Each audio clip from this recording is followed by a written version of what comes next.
situation. As you said, Scotty, it was one of the worst you've seen, and you've been around for a long time. The QEO needs to hurry. Contact. She has to get this in. Bertaccini.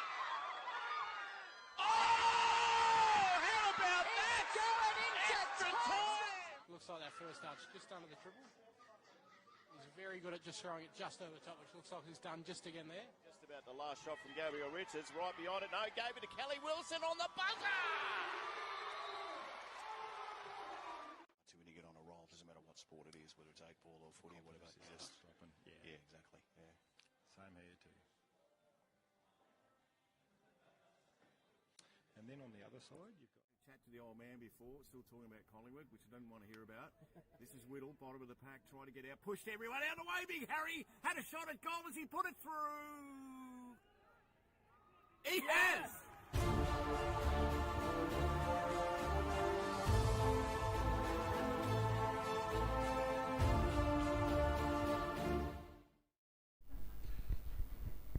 So while we clean up this Cadet 12 race, we're just going to have a quick chat here with Riley George, the owner-manager of Riley George Driver Development. Thanks for having a chat to us, and tell us about your operation.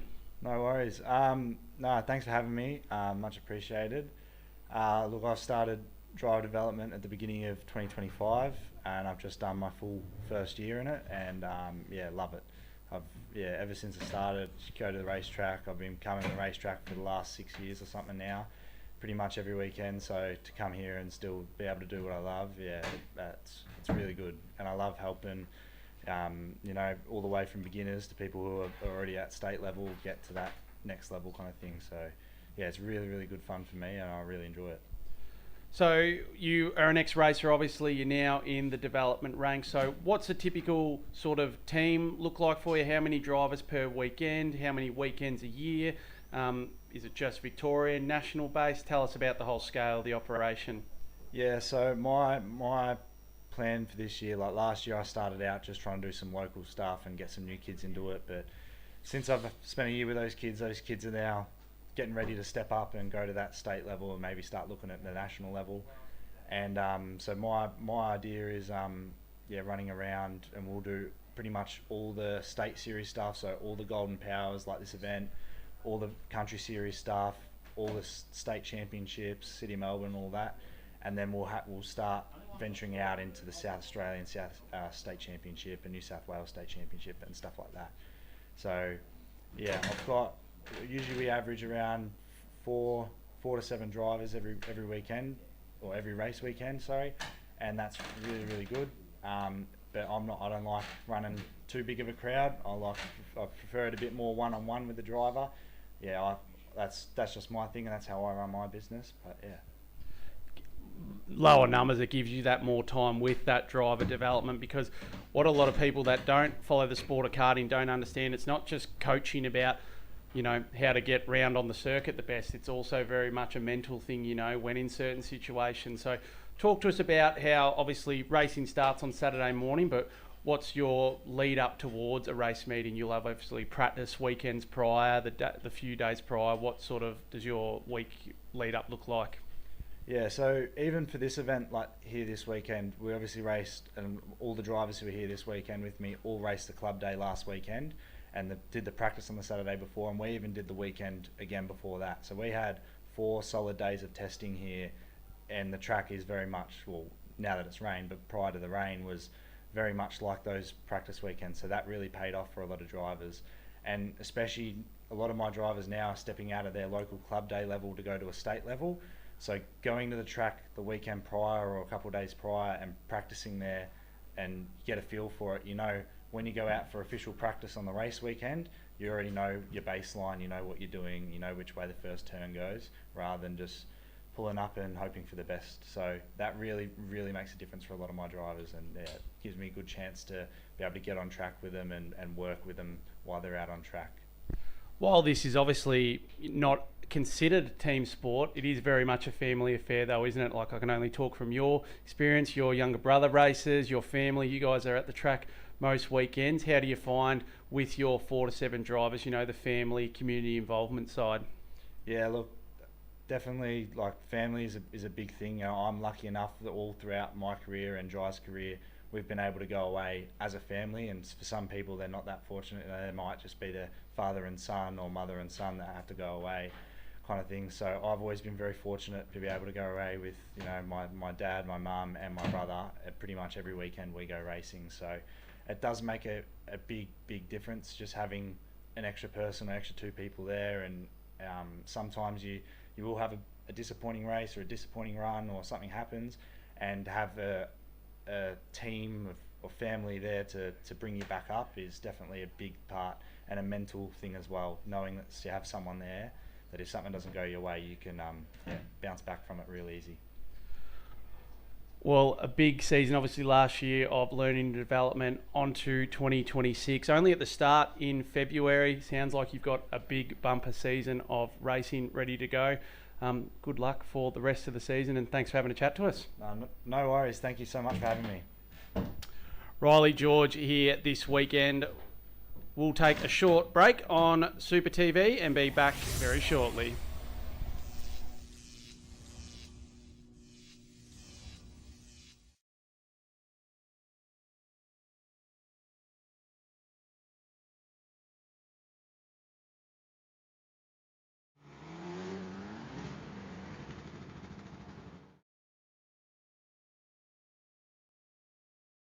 It's the Dream Team. Okay, Armatron. Pull that deceiver lever. Show 'em what you got. Come on.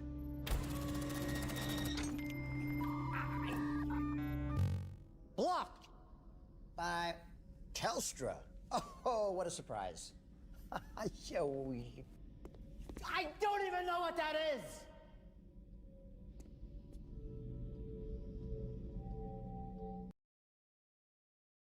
Certainly we'll have a look at it just after the race for you, but it isn't a good situation. As you said, Scotty, it was one of the worst you've seen, and you've been around for a long time. The needs to hurry. Contact. She has to get this in. Bertaccini. Oh! How about that? Going into Extra time. time. Looks like that first touch just under the triple. He's very good at just throwing it just over top, which looks like he's done just again there. Just about the last shot from Gabriel Richards, right behind it. No, gave it to Kelly Wilson on the buzzer. When you get on a roll, doesn't matter what sport it is, whether it's 8-ball or footy or whatever. Yeah, exactly. Yeah. Same here too. And then on the other side, you've got... Chat to the old man before, still talking about Collingwood, which I didn't want to hear about. This is Whittle, bottom of the pack, trying to get out, pushed everyone out of the way. Big Harry had a shot at goal as he put it through. He has!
It's the Dream Team.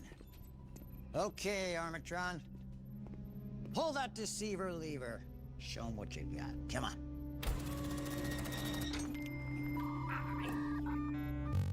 Blocked by Telstra. Oh, what a surprise. I don't even know what that is.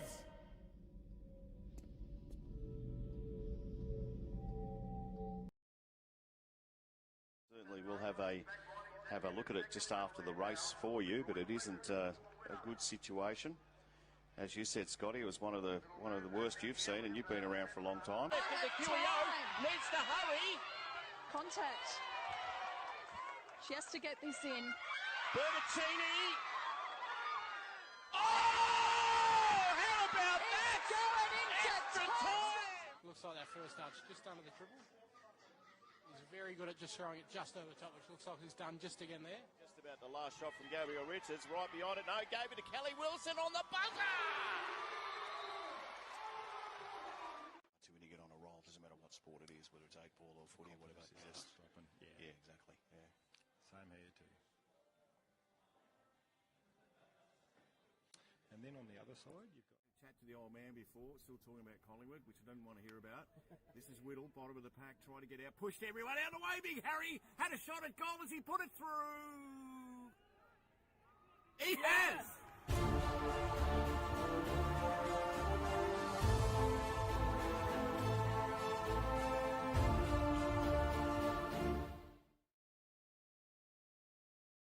Don't wanna see you stop, move your feet, turn it up. I wanna see you drop, down it goes, take a shot. Don't wanna see you stop, move your feet, turn it up. I wanna see you drop to the beat in the club. Don't wanna see you stop, move your feet, turn it up.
It's the Dream Team.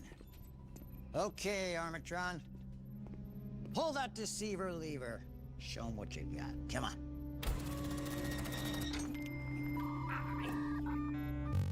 Blocked by Telstra. Oh, what a surprise. I don't even know what that is.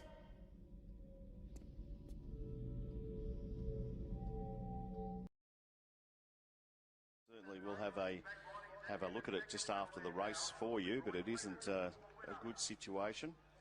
As you said, Scotty, it was one of the worst you've seen, and you've been around for a long time. Time. Needs to hurry. Contact. She has to get this in. Bertaccini.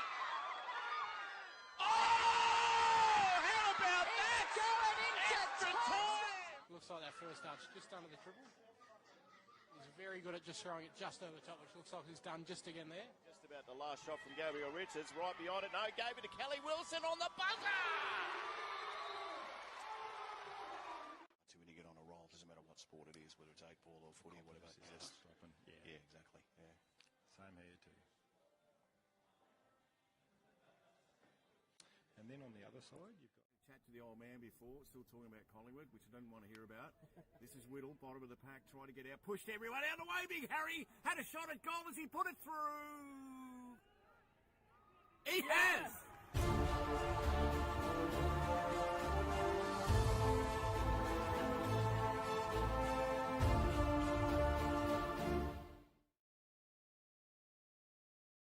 Don't wanna see you stop, move your feet, turn it up. I wanna see you drop, down it goes, take a shot.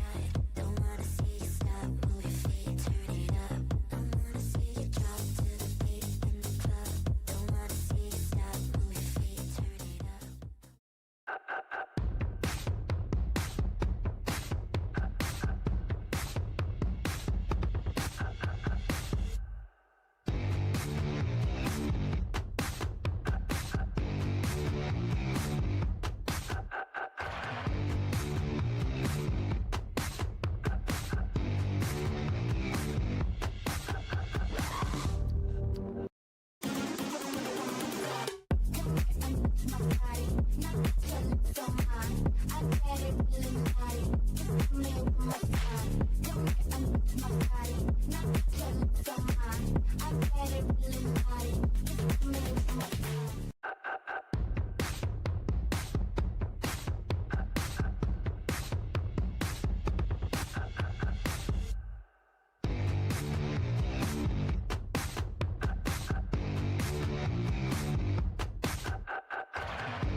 It's the Dream Team. Okay, Armatron. Pull that deceiver lever. Show them what you've got. Come on.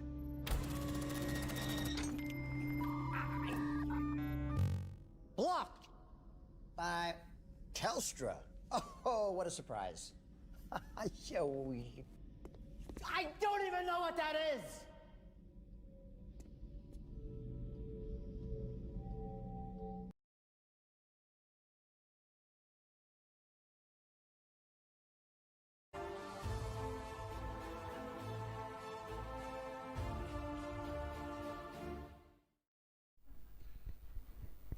So while we clean up this Cadet 12 race, we're just going to have a quick chat here with Riley George, the owner-manager of Riley George Driver Development. Thanks for having a chat to us, and tell us about your operation.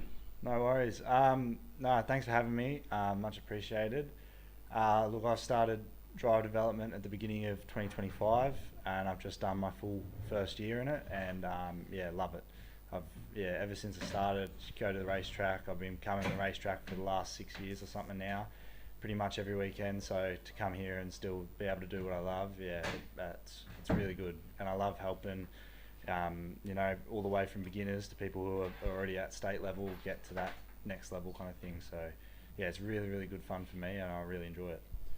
So you are an ex-racer, obviously you're now in the development ranks. So what's a typical sort of team look like for you? How many drivers per weekend? How many weekends a year? Is it just Victorian, national based? Tell us about the whole scale of the operation. Yeah, so my plan for this year, like last year I started out just trying to do some local stuff and get some new kids into it. But since I've spent a year with those kids are now getting ready to step up and go to that state level and maybe start looking at the national level. And so my idea is running around, and we'll do pretty much all the state series stuff, so all the Golden Powers like this event, all the country series stuff, all the state championships, City of Melbourne, all that, and then we'll start venturing out into the South Australian State Championship and New South Wales State Championship and stuff like that. So yeah, usually we average around four to seven drivers every weekend, or every race weekend, sorry, and that's really, really good. But I don't like running too big of a crowd. I prefer it a bit more one-on-one with the driver. Yeah, that's just my thing, and that's how I run my business. But yeah, lower numbers, it gives you that more time with that driver development, because what a lot of people that don't follow the sport of karting don't understand, it's not just coaching about, you know, how to get round on the circuit the best. It's also very much a mental thing, you know, when in certain situations. So talk to us about how obviously racing starts on Saturday morning, but what's your lead up towards a race meeting? You'll have obviously practice weekends prior, the few days prior. What sort of does your week lead up look like?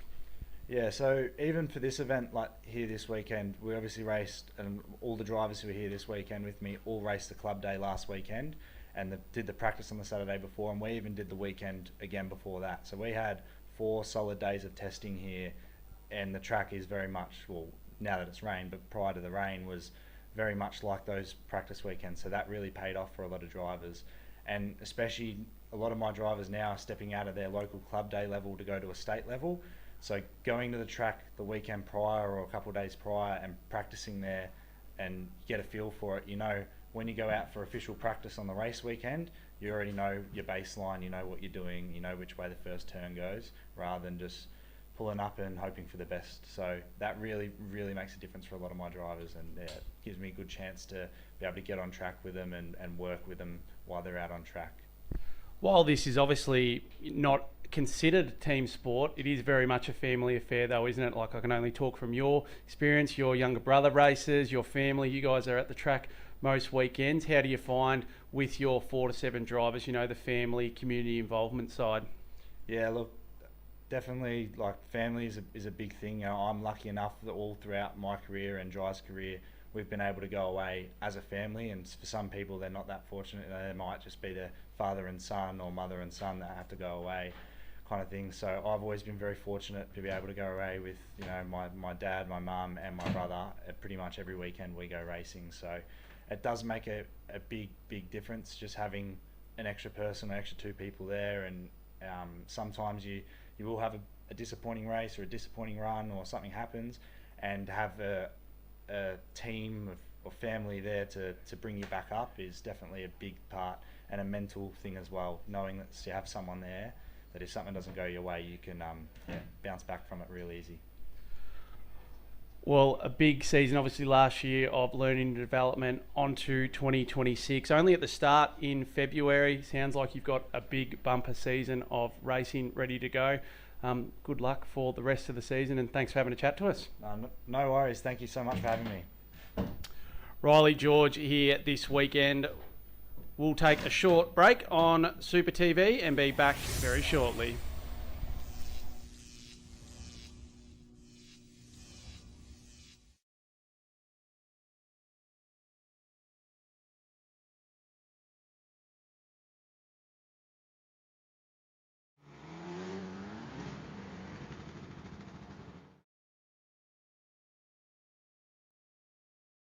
It's the Dream Team. Okay, Armatron. Pull that deceiver lever. Show them what you got. Come on.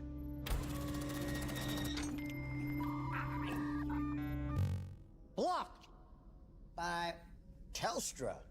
Oh, what a surprise. I don't even know what that is.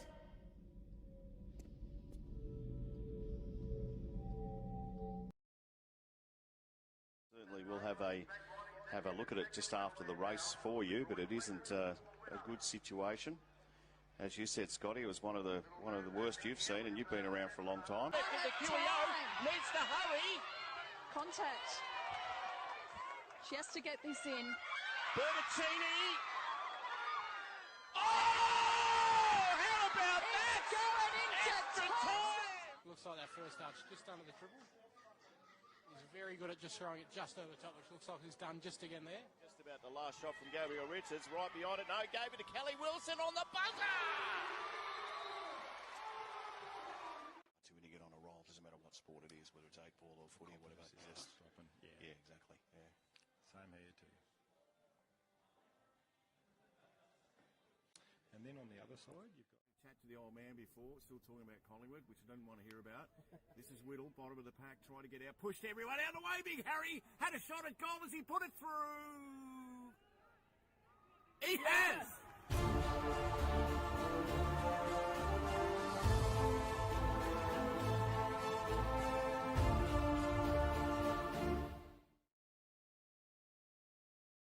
Don't wanna see you stop, move your feet, turn it up. I wanna see you drop down, it goes, take a shot. Don't wanna see you stop, move your feet, turn it up. I wanna see you drop to the beat in the club.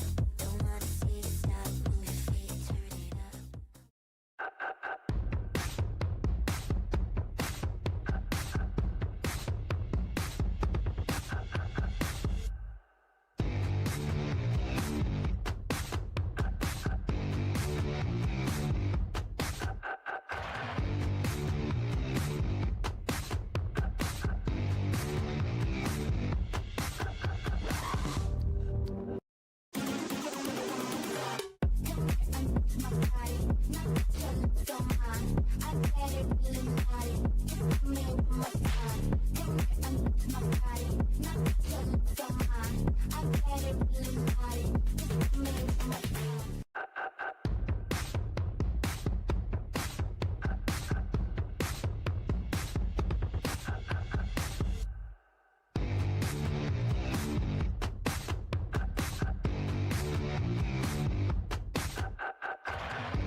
It's the Dream Team.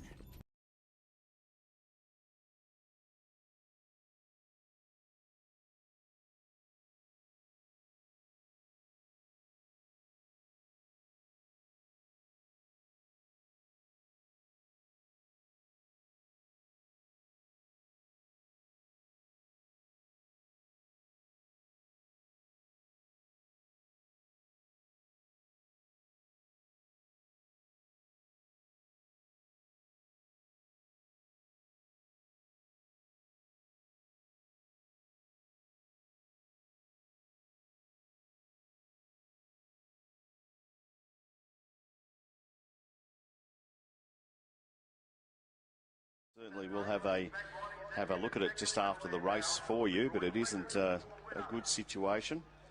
As you said, Scotty, it was one of the worst you've seen, and you've been around for a long time. The QEO needs to hurry. Contact. She has to get this in. Bertaccini. How about that? Going into time. Looks like that first touch just under the triple.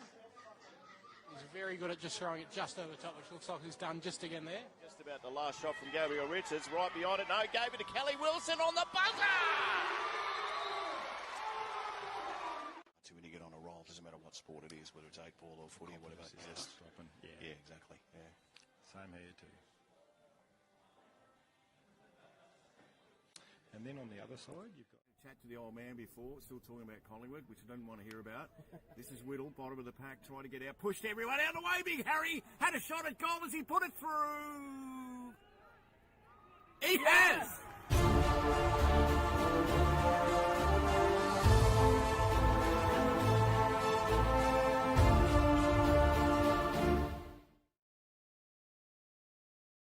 Don't wanna see you stop, move your feet, turn it up. I wanna see you drop, down it goes, take a shot. Don't wanna see you stop, move your feet, turn it up.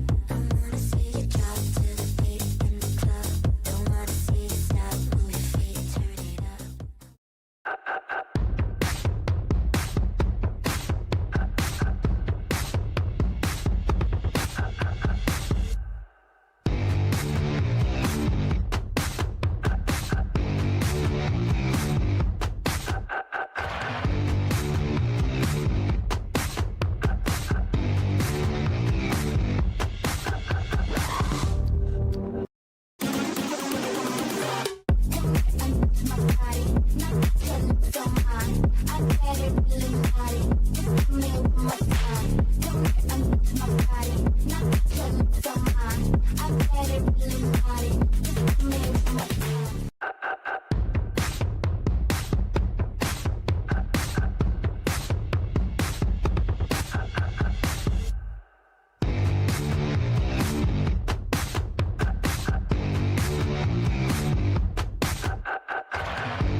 Back here on Super TV, just waiting for our medical team to clear that last driver after that incident in Cadet 12. So obviously the main thing is making sure our young driver is okay. So we're just on a short break of racing here. 8 finals to go. Got the cloud cover starting to come in, but hopefully we could get to some more racing very soon. Just while we've got you there too, mate. The situation is that you have to wait, don't you? Yeah, so absolutely. So there's always a medical team here on the circuit that can treat drivers at the circuit, but if it gets to a certain point, then an ambulance needs to be called. So I would say that's what we're waiting on, is an ambulance to arrive for the driver. Safety is obviously the number one. You know, if there's any doubt, you need to obviously go through all the channels, and that's what we're doing. Yeah, it's a tricky one, isn't it? Because you want everyone to be okay, and hopefully that's the case. And if people are watching, obviously we'll get some details. But again, it is one of those things where safety is the highest thing, isn't it? The highest priority. Yeah, absolutely. And you don't want to be that, you don't treat it seriously and then it turns out to be a serious injury. So, and Cadet 12, these drivers are only 10 to 12 years old. There'd be some nervous, concerned parents. So safety's the number one there. Yeah, definitely. And it's when we get the opportunity to go back, and apologies, I'll put something on the screen so we can have a look at our sponsors too. And we do thank our sponsors for what they do, because they do a magnificent job, don't they, mate? Series is impossible without them at any sporting event, not just here, but some great sponsors there right throughout the sports. Whether they're karting brands themselves, whether they're shops, whether they're just local businesses, they do a great job. And calling this series for a number of years, a lot of these sponsors have been around for a number of years. They continue to support the series. It's the number one series in the state, and they continue to support it to make it happen. All right, we'll be back soon as we know something here from Eastern Lions go-karting, and we'll let you know what the situation is too. So stick around. Hopefully everything's okay. The drivers are still waiting up the top, which we won't show you the picture at the moment, because obviously there's a little bit of action up there too. So we'll leave that for now. But hopefully come back soon to Eastern. I keep thinking of Eastern Creek, mate. Eastern Lions. How am I going? For the go-karting, what's going to be magnificent when it starts again, the 2026 Golden Power Series. Back in a minute.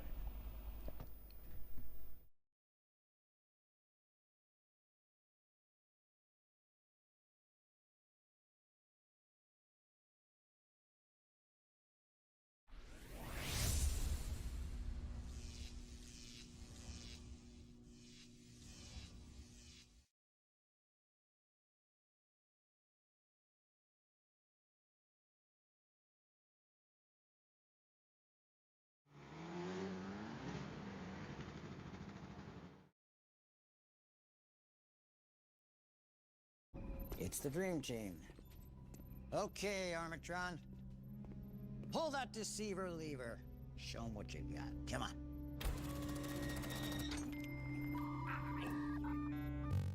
Blocked by Telstra. Oh, what a surprise.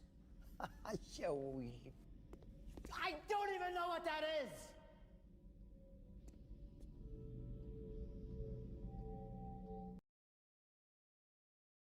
We'll have a look at it just after the race for you, but it isn't a good situation.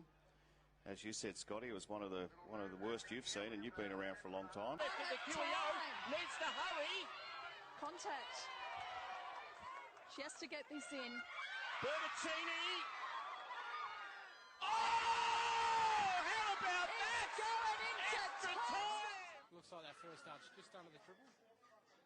He's very good at just throwing it just over top, which looks like he's done just again there. Just about the last shot from Gabriel Richards, right behind it. No, gave it to Kelly Wilson on the buzzer. When you get on a roll, doesn't matter what sport it is, whether it's 8-ball or footy or whatever. Yeah, exactly. Yeah. Same here too. And then on the other side, you've got... to the old man before, still talking about Collingwood, which I don't want to hear about. This is Whittle, bottom of the pack, trying to get out, pushed everyone out of the way. Big Harry had a shot at goal as he put it through. He has!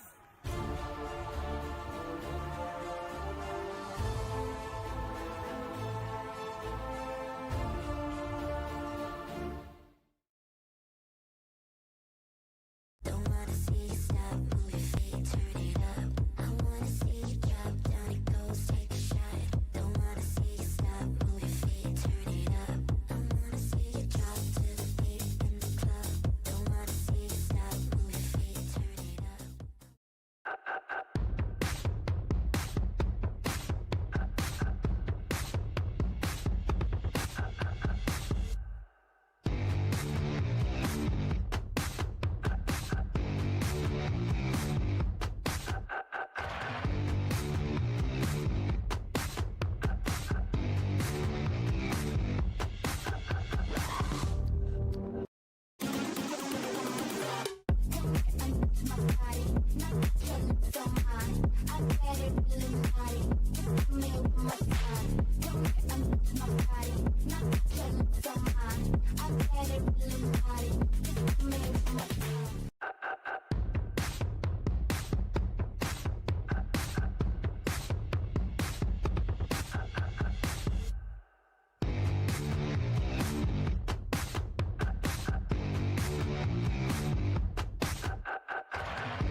So the concern is a rib concern there. So any updates we have, we'll bring to you across this afternoon.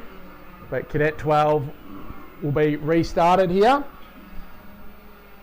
So how the restart will work, it's not going to form up like a normal side-by-side start due to the race having started. So they'll come around single file, and it'll be a single file green flag restart. But it was hot and heavy racing at the front of the field before the green flag, before the incident happened, so I expect much the same.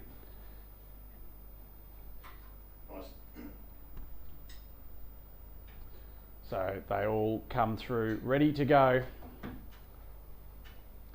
So the final of Cadet 12. So Jarvis Hindle in position number 1. Marlon Sammy, the Cadet 9 Australian champion, in position 2. So Milan's just moved up to the Cadet 12 ranks, picked up exactly where he left off last season. So Rossi Yao there in 3rd spot, Alana Gurney in 4th, Bo Chambers in 5th.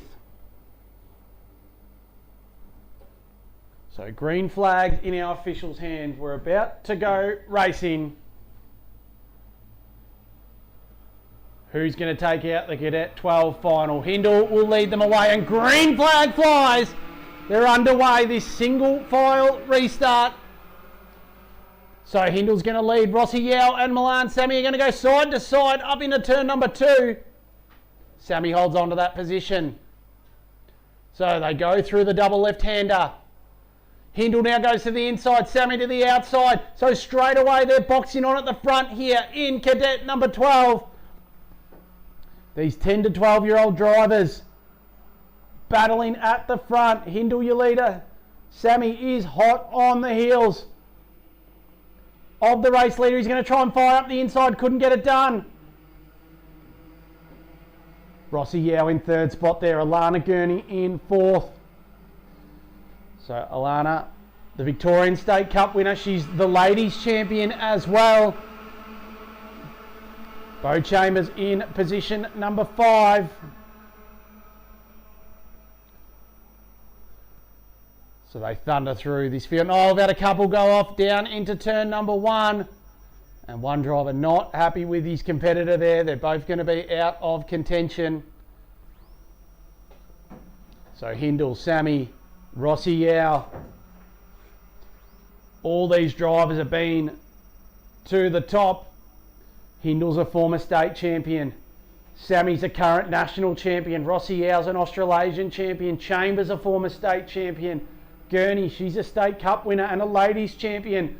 You got some of the very best drivers in the country racing at the front of this field.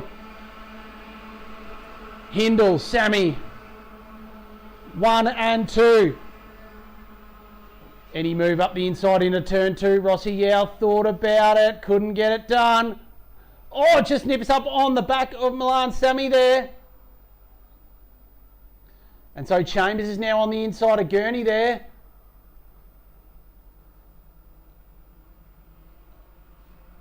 So they go through. So Sammy now to the lead. Rossi Yao to second. This battle at the front. The positions continue to change.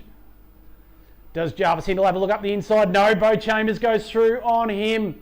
So Hindle was leading 2 corners ago. He's now back to 4th. This is standard Cadet 12 racing. They run down to turn number 1. So Milan Sammy, Rossi Yao, Bo Chambers, Jarvis Hindle. So the screws tighten again at the front of the field. So Alana Gurney 5th. Hudson Kelly in 6th. Ivor Spence 7th. Raphael Gill 8th. Jonathan Tester in 9th. Cooper Degemal rounds out your 10. Cooper just set a new fastest lap. And he moves up the inside in the infield. Yes, Hindle goes through into 3rd spot. Gurney follows him. Chambers back to 5th.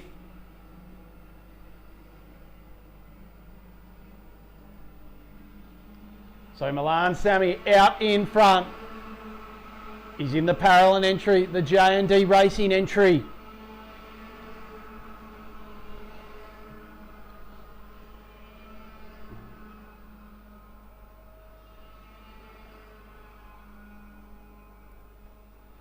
So they go through. So Sammy, and now Hindle goes up the inside. So Hindle's got through on Rossi Yao. Oh, Rossi Yao's ran wide there. So from 2nd back to position number 8 there, now 9th. But this race, it's broken open. Milan Sammy, you'd think's home from here. The Cadet 9 Australian champion. He's got a fair bit of gap space. So Hindle says to Gurney, come on, let's work together. They head up into turn number 2. Chambers 4th.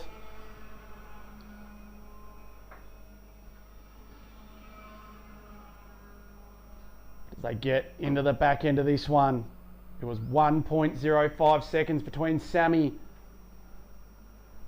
and Jarvis Hindle.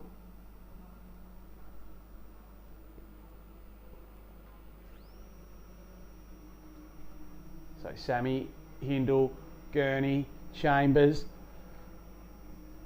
The battle for the minor podium spots is still going on. There'll be 2 to go when they cross here. It was just over 1 second that last time through. It's down to 6/10. So Jarvis Hindle is throwing everything at it, trying to close in on Milan Sammy. As there's a little bit of rain about still.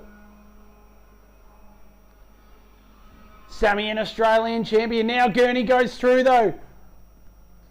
So Gurney's gone into 2nd spot. She said, come on, let's work together.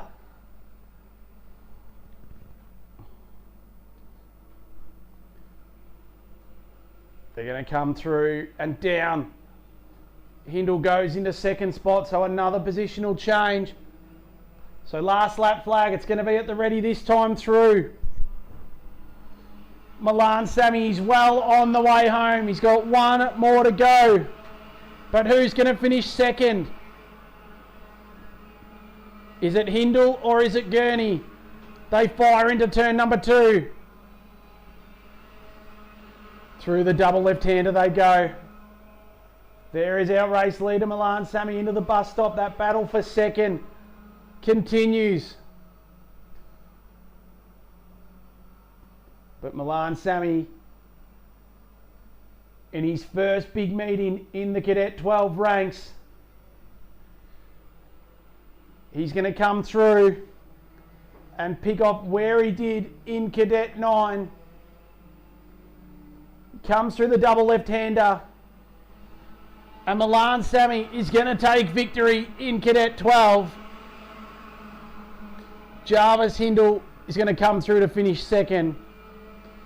Alana Gurney will come through to round out the podium in third. Bo Chambers will finish fourth.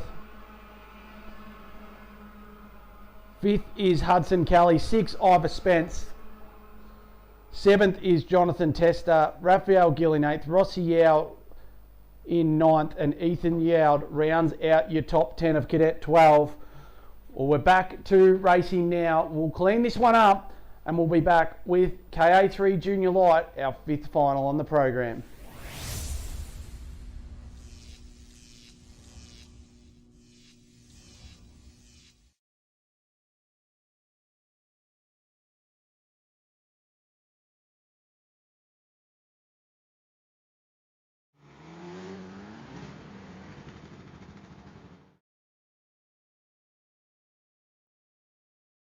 It's the Dream Team. Okay, Armatron. Pull that deceiver lever. Show them what you've got. Come on.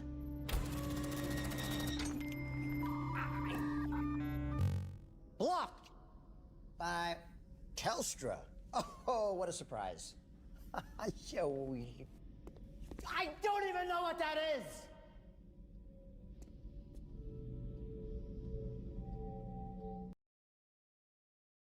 Certainly we'll have a look at it just after the race for you, but it isn't a good situation.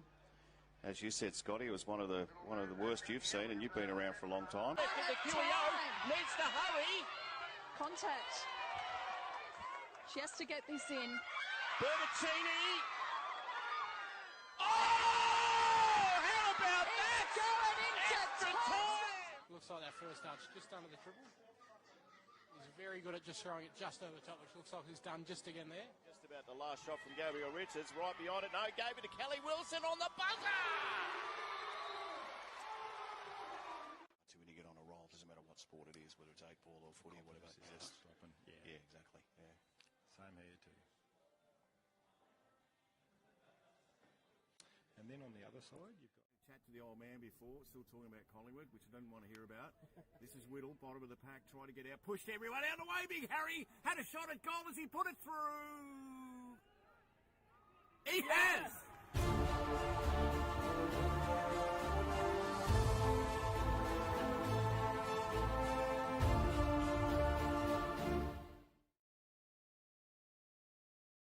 Don't wanna see you stop, move your feet, turn it up. I wanna see you drop down, it goes, take a shot.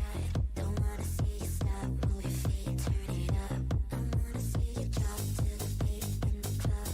Don't wanna see you stop, move your feet, turn it up.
Welcome back at Super TV here. Round 1 of the Victorian Golden Power Series KA3 Junior Light out on circuit, our 5th final. And this will be another cracker with multiple different heat winners. Austin McPherson's going to be off pole with Michael White on the outside. Aiden Spector and Archie Bristow, they're going to be on row 2. Riley Harrison and Lucas Costanzo, row 3. Sebastian Margaritas and Mason Martin, the former state champion. Jensen Damasceno and Tyler McLeod round out your 10. 9 minutes on the board, plus a lap. We are racing. It's going to be a drag down at turn number 1, but Austin McPherson, he will hold that spot. Spector slots into 2nd position. So they go through and they've all done pretty well. 1, 2 at the rear are off, but they're both going to continue on. So Austin McPherson leads away. Michael White 2nd. 3rd is Aiden Spector. Riley Harrison, state champion. He's there in 4th. Multiple time state champion. Jensen Damasceno. He's in 5th, but now Lucas Costanzo's up alongside him, trying to get through. So 1 lap in the book. Austin McPherson, your leader. Michael White 2nd. Riley Harrison, Spector, Damasceno, Costanzo, Martin, Archie Bristow. So Bristow down in P8. He's got plenty of work to do. Meanwhile, a move for 3rd spot. So Spector's gone through on Riley Harrison.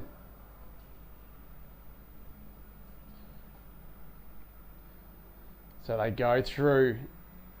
Austin McPherson, your leader. Michael White, Spector's there in 3rd. Then you got Riley Harrison. Lucas Costanzo now up the inside goes the local driver.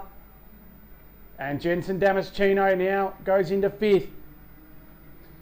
So the 2 state champions in the field, Harrison and Bristow, they're down in P7 and 8. So plenty of work to do for those fancy drivers. So McPherson, White, Spector, Costanzo 4th. 5th is Damasceno. So this battle at the front, it's changed again. Michael White now to position 1.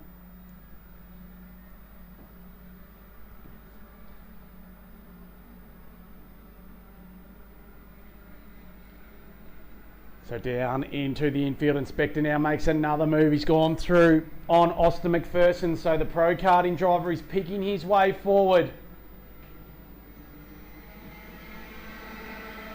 So Michael White out in front, Spector 2nd.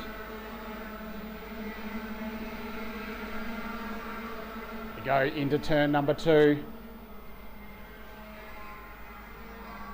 So this field continues to all press on. But it's Michael White, Aiden Spector, Austin McPherson, Lucas Costanzo 4th, Jensen Damasceno. He just set the fastest lap of the race, a 46.06. So the driver in 5th spot, he was 4 tenths faster than our race leader. So the screws will tighten again. Martin there in 6th spot, Harrison 7th. Luca Bataro in 8th. They go through. White is the race leader, the Australasian champion. Spector in 2nd. Austin McPherson in 3rd.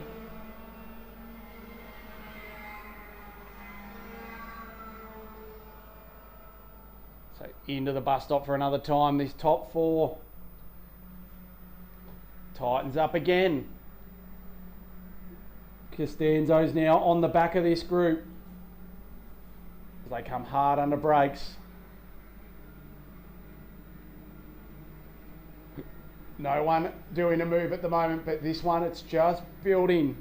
It's just coming to the boil, this battle. White comes across. Out in front. Spector there in 2nd spot. 3rd is McPherson, Costanzo, Damasceno. Damasceno now trying to get up the inside of Lucas Costanzo. Can't get it done. Costanzo says, let's work together. Just at a crucial stage, the top 2, they've just got a kart length over that next battle. Does Costanzo fire up the inside into the infield here for third spot? You bet he does, under brakes. Oh, contact there! So McPherson and Jensen Damasceno in position 4 and 5. So they're out of contention. So Damasceno, where's he rejoined?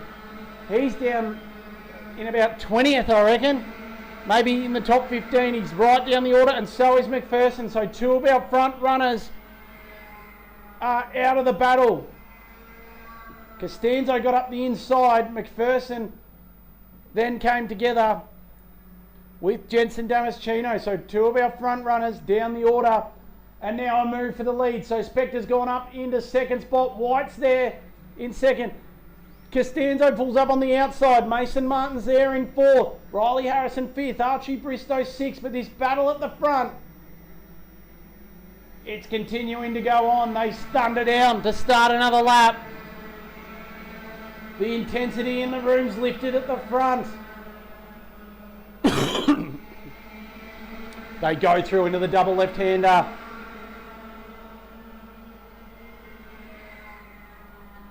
Past the pits for another time. Spector, White, Costanzo.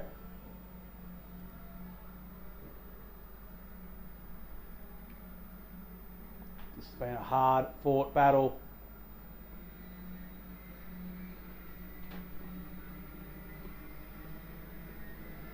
So Aiden Spector out in front. Michael White second. Lucas Costanzo third. Mason Martin on terms in fourth, nearly. Riley Harrison fifth as well. Archie Bristow sixth. Meanwhile, Costanzo goes up the inside, so he's gone into second spot, but White's going to try and get back in front of him, and does. They head past the pits. The crowd is assembled on the hill watching this race. The drivers go past the crowd now, down to the bottom end of the circuit. So Spector, White, Costanzo, Martin, Harrison, Bristow, Pataro. So we're well across halfway here, getting down to the business end. Spector has a look over the shoulder. White in second spot. Any move? Yes. White has a look up the inside, side to side. Oh, contact between White and Costanzo. So another two of our contenders out of contention. And the two drivers, they're waving their hands. They're still on. Oh, more contact. This will be a full course yellow, I think, here. It'll at least be a yellow, but I suspect a full course yellow. There's 3 or 4, 5 carts maybe even there, but wow, this could be huge though. Yeah, so it's not going to be a full course yellow, so that would have got Riley Harrison back in the game. It's just under yellow. So Spector's there in second spot. They clear those carts, but big contact between Costanzo and Michael White. So once again, a couple of our front drivers out of this race. So they're going to go into the infield. Just over a minute to run. So now the battle really is just for the podium. They come through. Spector has a look over the shoulder. Harrison second. Luca Pataro third. So this would be a great result for kart class here. It stays how it is, second and third in this one. So the next time they cross, it'll be last lap flag. Just about gone 9 minutes. But Aiden Spector, while the action's been happening around him, he's continued to do what he needed to do out in front. He's got one more to go. So last lap flag at the ready. Here comes Spector. Out in front, Harrison doing everything he can to try and close in. It's down over just over 1 second. Harrison took a 10.5 out of him. But it's going to be too little too late at this stage. Harrison's going to finish second, but who's going to finish third? Bataro's holding on at the moment, but Bristow's there in fourth. Martin there in fifth. They thunder down into the infield. Any move? Yes, Bristow fires up the inside of Pataro, gets it done. But checkered flag is at the ready, and Aiden Spector, he'll take the round victory in KA3 Junior Light. Harrison finishes second. Oh, contact as they cross between Bristow and Luca Pataro. Fifth was Noah Johnston. Sixth, Mason Martin. Seventh, Austin McPherson. He fought back into seventh. Sammy Jensen Van Vuren in eighth. Daniel Cox in ninth. And Sebastian Margaritas rounding out your 10. Well, we'll take a breath. KA3 Junior Light, plenty happening there. We'll clean this one up. Fifth final done. We'll take a short break and be back very soon.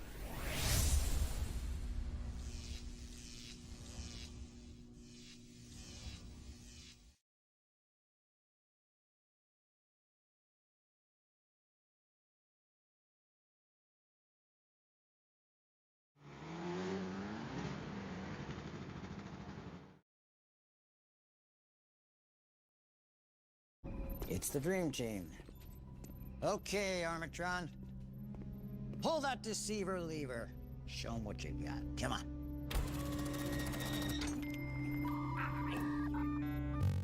Blocked by Telstra. Oh, what a surprise. I don't even know what that is.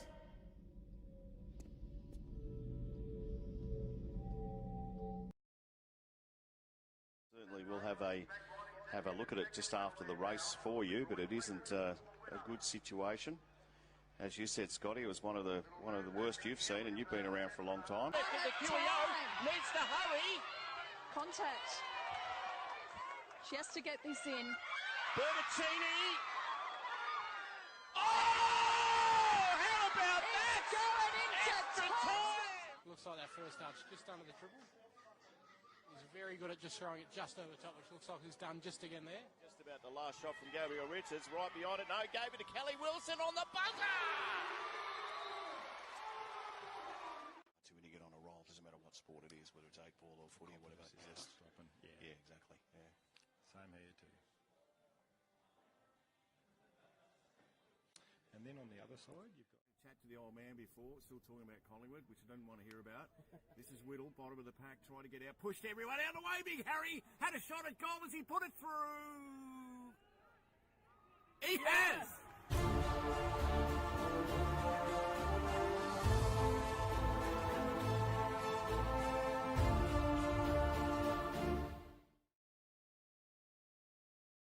Don't wanna see you stop, move your feet, turn it up. I wanna see you drop, down it goes, take a shot. Don't wanna see you stop, move your feet, turn it up.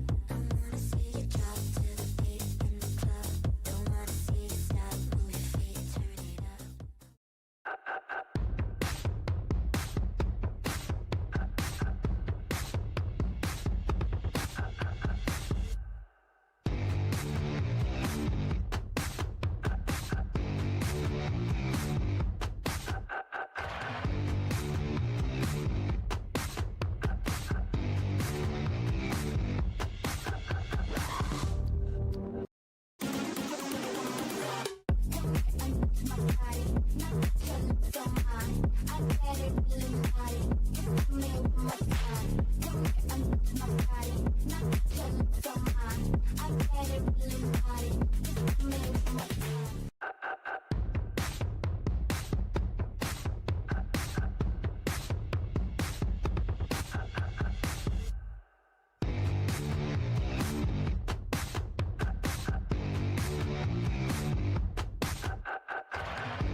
It's the dream team. Okay, Armatron. Pull that deceiver lever. Show them what you've got. Come on.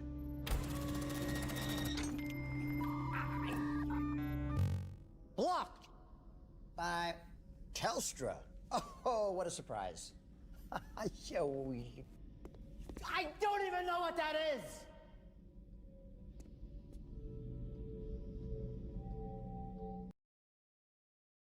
Certainly we'll have a look at it just after the race for you, but it isn't a good situation. As you said, Scotty, it was one of the worst you've seen, and you've been around for a long time.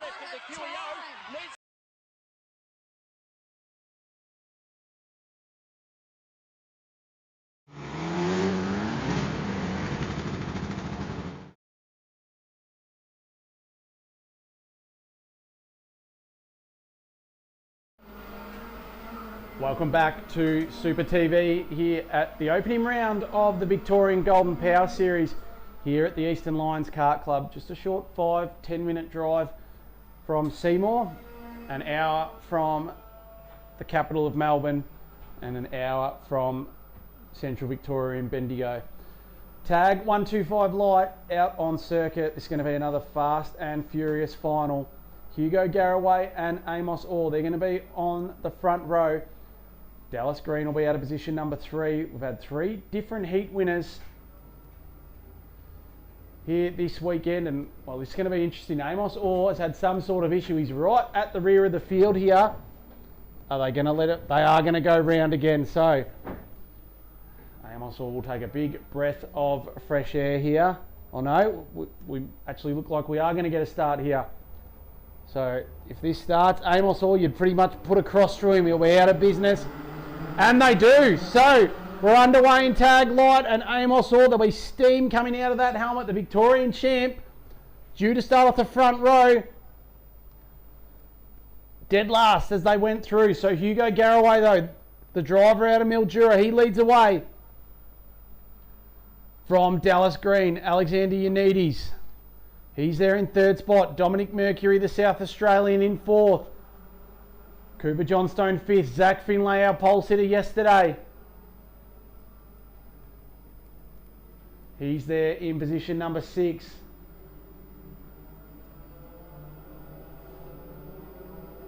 So they go through. So Garraway out in front from Dallas Green. And the rain is starting to fall once again. So we'll keep an eye. This will be very interesting in these greasy conditions. But Garraway,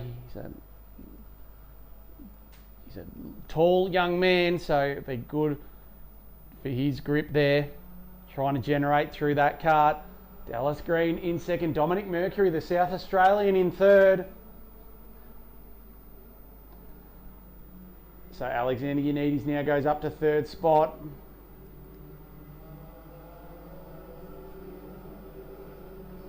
So they come through the final few corners. So Garraway leads across. Dallas Green 2nd, and Green's going to have a look up the inside of Garraway. Oh, contact there. Garraway holds on to it. Green's going to now try and go the outside. And so Dominic Mercury, the South Australian, he's coming into play. And oh, we've had the leaders go off. So Green's gone off. Garraway went a little bit wide. He's held on to the lead. This is action aplenty here. And oh, Garraway's ran wide. Mercury's ran wide. This is these damp conditions. This is what happens. So Dallas Green, he's going to pull off the circuit here. So Dallas Green is out of contention. One of our heat winners, and oh, now Finlay goes across. Mercury's gone off. Yannidis has gone off. So this weather has absolutely turned this one on its head here. So Zach Finlay, who was down in 6th, he now is the race leader. Kurt Serra hasn't been in the top 5 all weekend. He's now 2nd. Jackson Lee, who's barely been sighted in the top 10, he's 3rd. Matthew Domiches, he qualified 20th. He's 4th. Geordie Belton is 5th. So these conditions, they really do change the game. So where is Hugo Garraway? He's down in 11th. So he was leading just over a lap ago.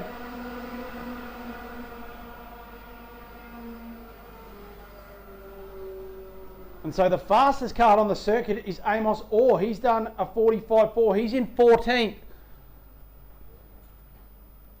So we're just going to have to continue to watch this progress.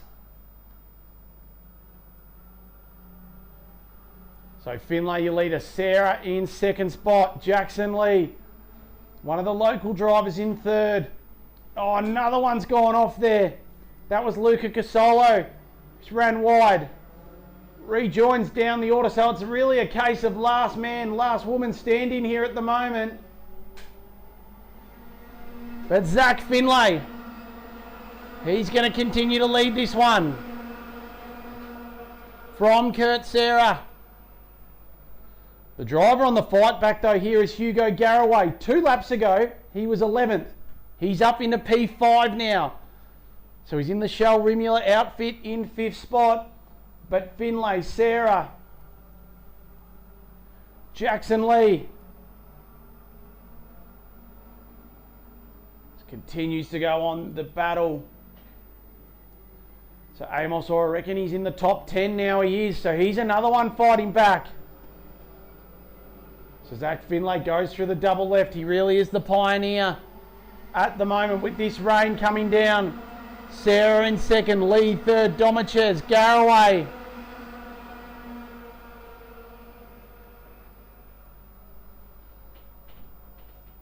So we're not even half race distance. A lot has happened in this one.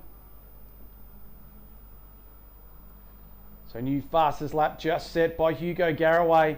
Took 6/10 out of our race leader that last time through. So he is blazing out there in 5th spot. He's now got on the back of Matt Domichez. Does he have a look up the inside in the infield? You bet he does. So Finlay still in front. Sarah there in second. Jackson Lee third. Garraway.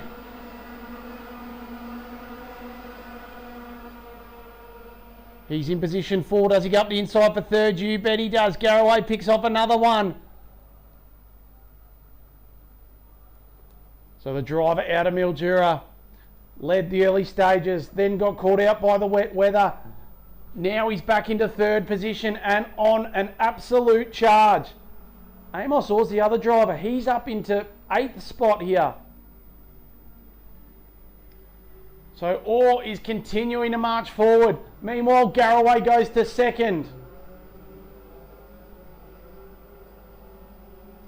So Finlay doing his own thing out in front. He would be none the wiser at what's going on behind, which is plenty. So this is incredible racing though from Hugo Garraway, slicing his way through.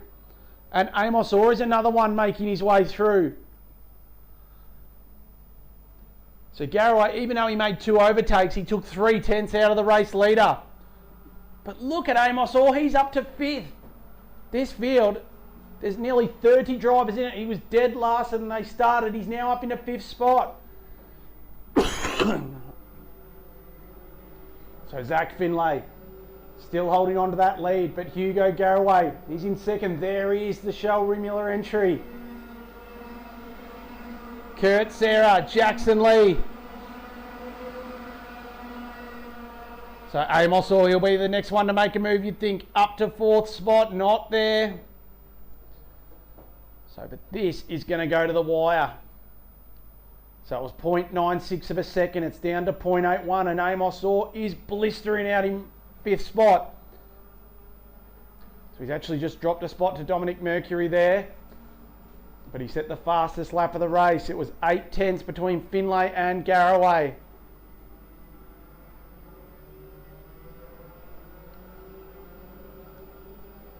So Orr's up into 4th spot here.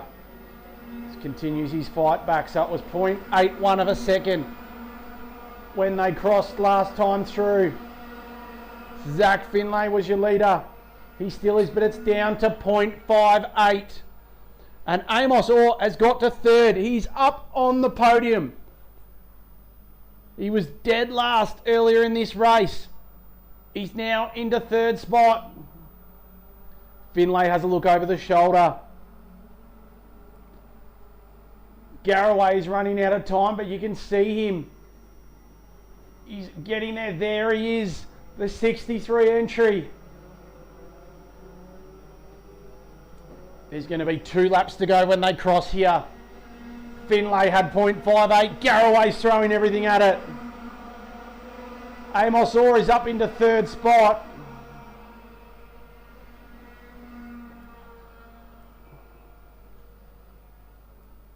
So Garraway's trying to make every corner a winner.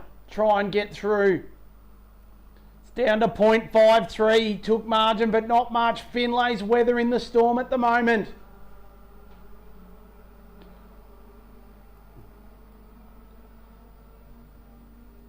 They go into the infield. The last lap flag, it'll be ready this time through. Finlay now is under pressure though again here. Garraway's going to try and get up the inside in the final corner. Couldn't get it done. He just runs a little bit wide. Can you believe it though? 1 to go. And now Dominic Mercury's gone through to the lead. Finlay and Garraway come together. All goes to second. But this South Australian, he hasn't won a race all weekend. He's in front on the last lap. Garraway now goes cross country through the dirt. It's raining. The track's greasy. Can the South Australian hold on? Or can he pull off a remarkable feat, charging from last to first? They go into the infield. They go into the double left. Mercury, in a massive upset, the South Australian takes victory in tag light. Dominic Mercury has stolen victory there. Amos Orr has come through in second. Zach Finlay's finished third. Hugo Garraway fourth. Cooper Johnstone fifth. Charlie Draffin in sixth. Jack Steer in eighth. Angus Fletcher in eighth. Matthew Domichez in ninth. And Felix Nikowski rounding out your top 10. Well, the rain has settled in here. There'll be action aplenty in the pits. We'll take a short break, clean this one up. We're 6 finals down. We've got 6 to go on a big day of racing here.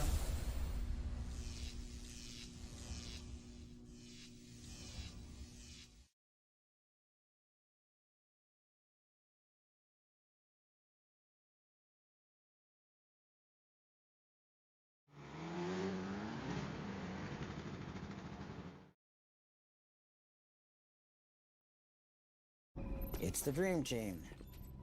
Okay, Armatron. Pull that deceiver lever. Show them what you've got. Come on.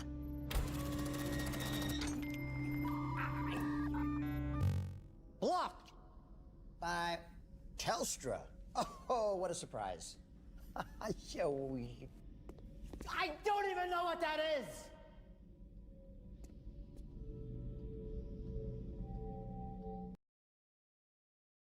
Certainly we'll have a look at it just after the race for you, but it isn't a good situation.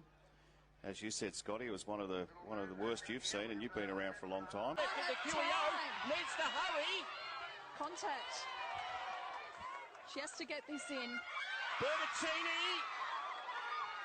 Oh, how about that? Going into time. Looks like that first touch just under the triple. He's very good at just throwing it just over the top, which looks like he's done just again there. Just about the last shot from Gabriel Richards. Right behind it. No, gave it to Kelly Wilson on the buzzer. So when you get on a roll, doesn't matter what sport it is, whether it's 8-ball or footy or whatever. Stopping. Yeah, exactly. Yeah. Same here too. And then on the other side, you've got Chat to the old man before, still talking about Collingwood, which I don't want to hear about. This is Whittle, bottom of the pack, trying to get out, pushed everyone out of the way. Big Harry had a shot at goal as he put it through. He has!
Welcome back to round one of the Victorian Golden Power Series here at the Eastern Lions Kart Club.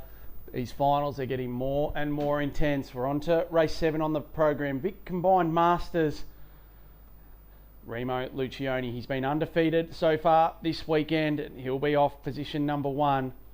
Ian Branson, he'll be out of position number 2. Stephen Riddell and Herman Van Ree on row 2. Lee Holmes and Trev Whitby on row 3. Jeremy Glover and Chris Brooks on row 4. Shane Box and Rodney Kubel round out the top 10. So should get a start. Greasy conditions again. The rain continues to hang around and spit. And we are away. Oh, one's gone up in the air down the rear, but keeps going. But Remo Lucioni's going to lead out of the opening corner, but Branson's going to try and go down the inside. Couldn't get it done. So they go through the double left-hander. But Lucioni, as he's done pretty much all weekend, opens up a little bit of margin, but these greasy conditions, keeping things honest. Branson's on the back of the Horsham local as they fire down into the U-turn for the first time. Any move into the infield, not there. You can see by these drivers, the track conditions, they're very greasy. So they come down one lap in the books. Lucioni, and now Riddell's going to be up on the inside of Ian Branson. Whitby's going to be on the outside. They're going to try and go 2 and 3 wide. But Riddell goes to second, Whitby to third. Branson back to 4th. So a change in the order.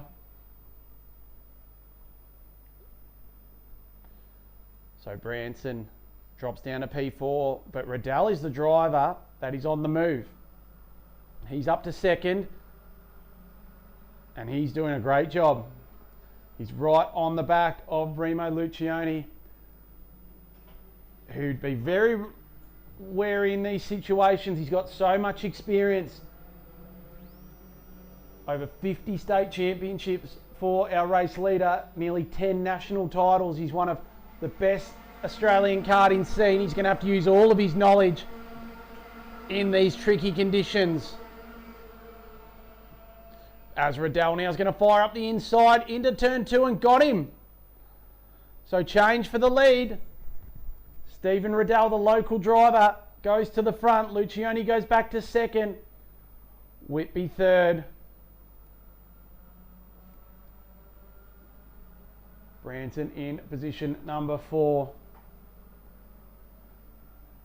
Holmes in position 5.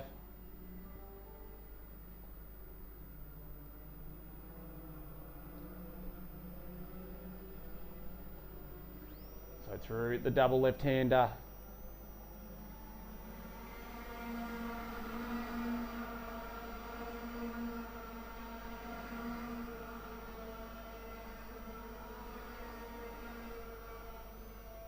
So through position number 1 and 2, Lucioni continues to battle and he's got that lead back. So another positional change. So he's gone from the hunter to the hunter, back to the hunted here. Lucioni as they continue to change spots. Whitby, he's come alive in these conditions. They go into the infield.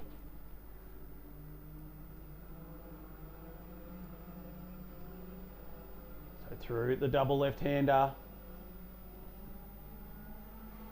So Lucioni out in front.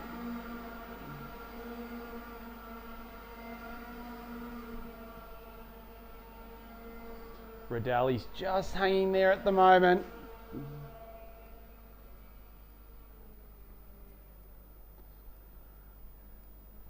So Whitby's there in 3rd, Holmes 4th, Van Ree in 5th.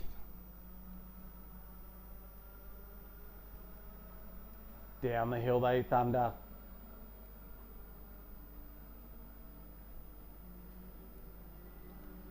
Through the infield section, Lucioni, Riddell, these two stalwarts of the sport doing battle.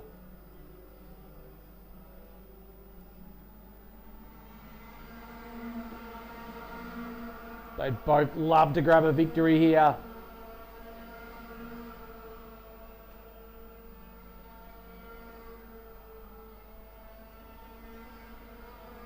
So through the double left-hander.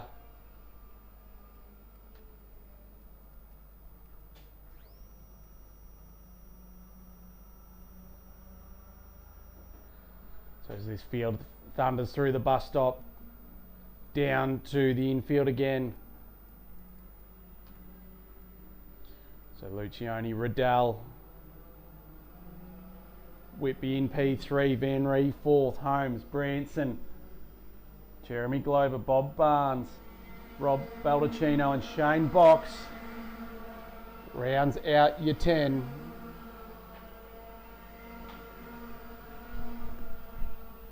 So it's 0.44 of a second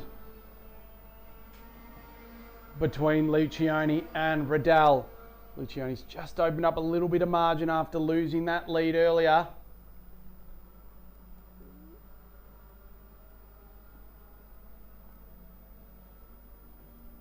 So they go down into the infield for another time.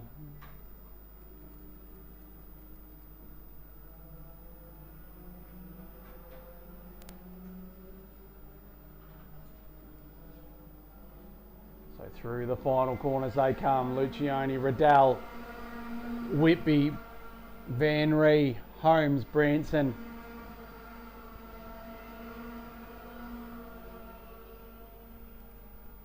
So 0.66 of a second. Lucioni's just opened that margin up again. Riddell's trying everything he can to go with him, but just using every ounce of his experience at the moment, Lucioni.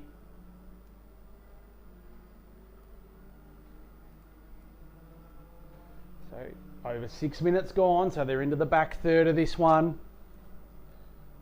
It's 0.66, then it's 1.2 back to Trev Whitby. Dead Van Ree, Holmes, Branson, that battle.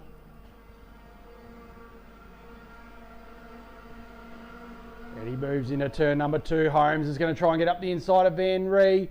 Couldn't get it done. Now Branson's going to get involved, and Branson said, "Thank you very much."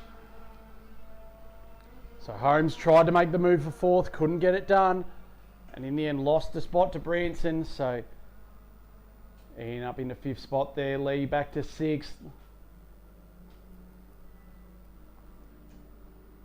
So into the infield.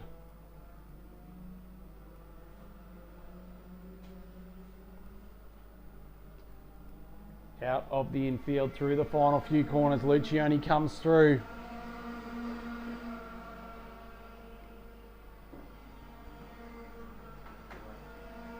So it's down to 0.57. So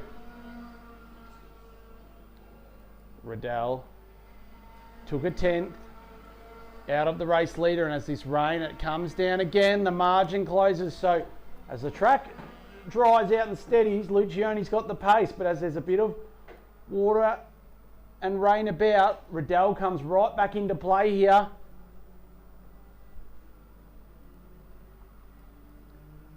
So Lucioni just runs it a bit wide. He has a look over the shoulder through the double left-hander. There is our two race leaders battling at the front. So Riddell's now right on the rear.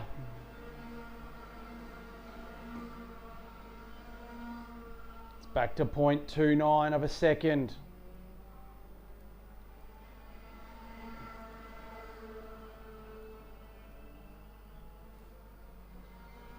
Up the hill they run. Lucioni's your leader, but Riddell is right there. He's all over the back of the race leader. So there'll be 2 to go when they cross. Riddell takes that wide, wet line. Lucioni the more normal, dry line.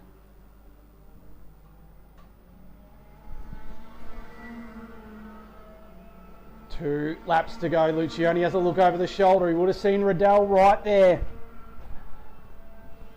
He will not go away.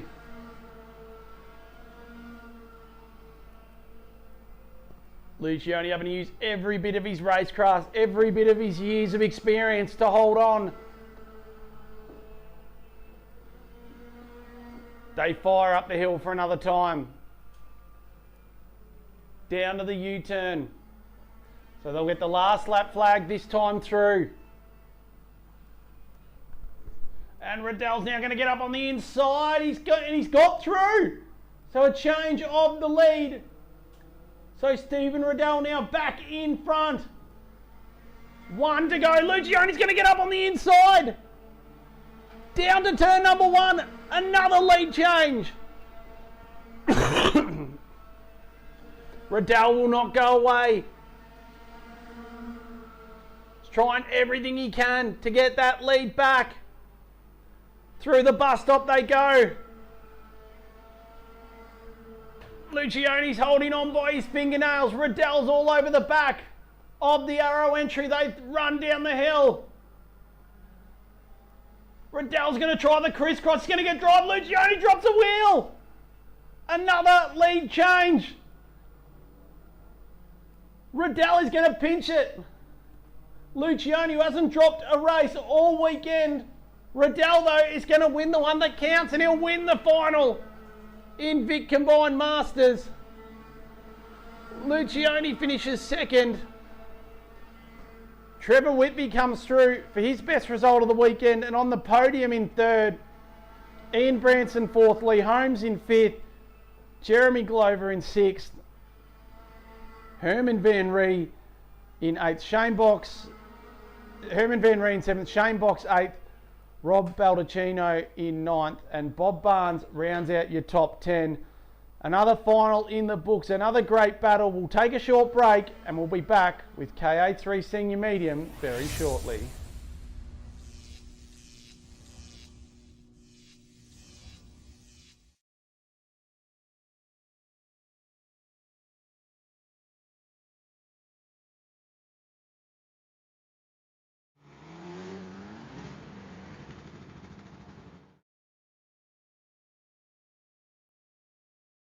It's the Dream Team. Okay, Armatron. Pull that deceiver lever. Show them what you've got. Come on.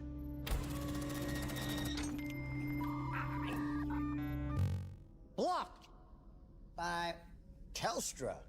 Oh, what a surprise. I don't even know what that is.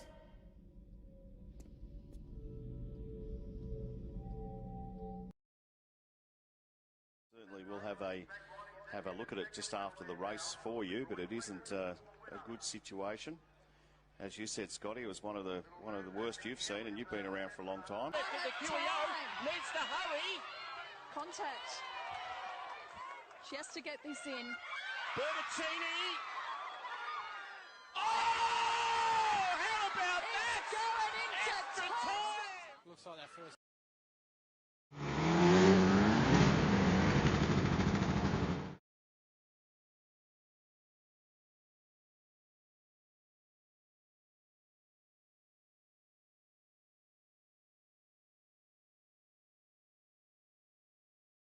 Don't wanna see you stop, move your feet, turn it up. I wanna see you drop down, it goes, take a shot. Don't wanna see you stop, move your feet, turn it up. I wanna see you drop to the beat in the club. Don't wanna see you stop, move your feet, turn it up.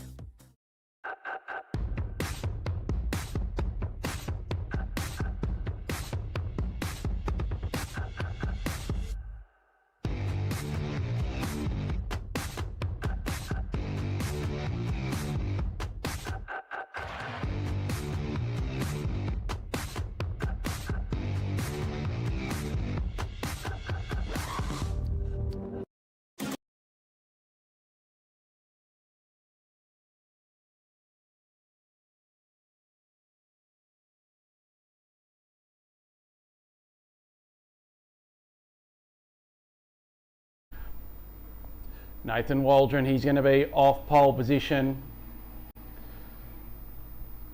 Nick Popple will be on his outside.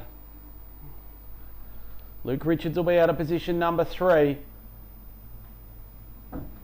So as the rain has settled in a little bit here, we'll wait and watch. So lights are out. This will be very treacherous conditions, I would think. We'll see how this all pans out, and straight away we've lost 2 at turn 1, potentially 3, 4. Action aplenty. Oh no, our race leader. So Waldron's gone off at turn 2. So Waldron's gone off. Nick Popple's facing the wrong way. So the front row. So our front 2 starters and now the back 2 drivers. And look at Richard sliding that cart around. Another one off at the bus stop. Going to rejoin. But look at these conditions, these greasy conditions. So Luke Richards out in front. Ryan Dealey there in second spot.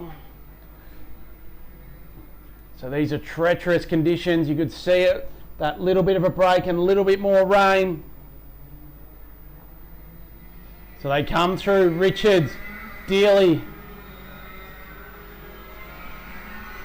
So this has completely blown this one open. So a 1:03.1, so that lap time is literally 15 seconds lap slower, 17 than the pole position lap time. So the conditions are treacherous. So Richards out in front.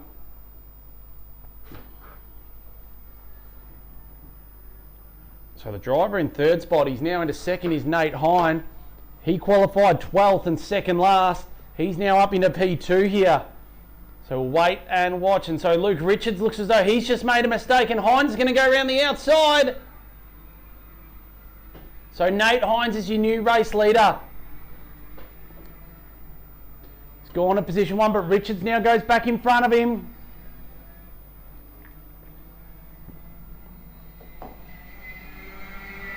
This is incredible how difficult these conditions are for these drivers on slick tyres.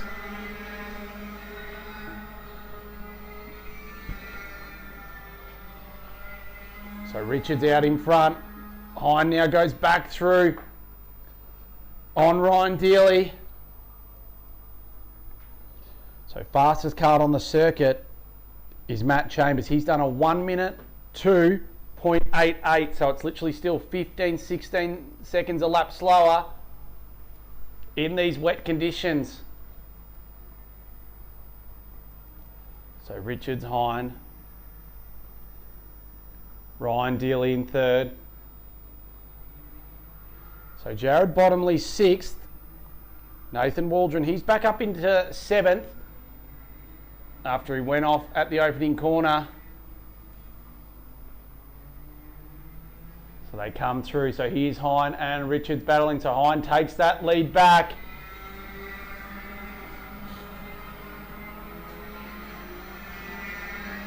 You're very much a pioneer at the front of the field. You're the first one to get to the corner in new conditions.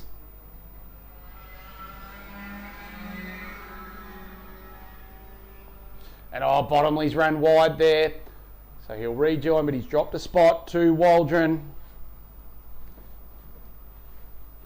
These are tricky, tricky conditions. Hine and Richards now. So Richards goes around the outside again. So it's Richards, Hine, Dealey.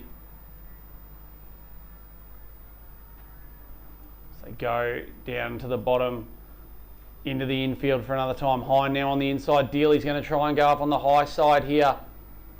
He'll try the crisscross again, and he'll get the drive and goes through into second spot.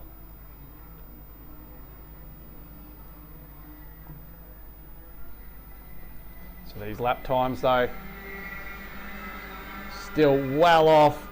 So anyone in the pits I think will be watching going, it's time to make the move to wet tyres. So Richards, Dealey, Hine, Dylan Ralph there in fourth. Seth Burton in fifth. He's the fastest card on the circuit.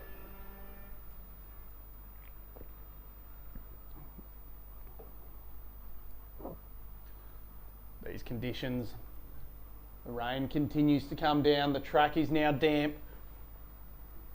And these drivers just have got no heat in these slick tyres. So they continue to battle on. The clock continues to run down.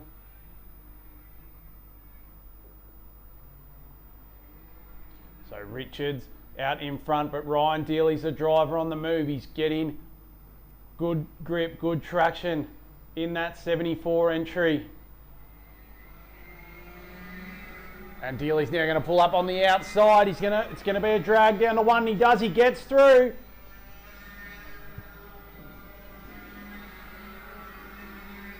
Oh, one's gone off. Oh, that's Hine. And Dealey now in the lead. He's ran wide. So the order changes again. Hine whacking the steering wheel. He's filthy with himself, battling for victory. He's out of this race.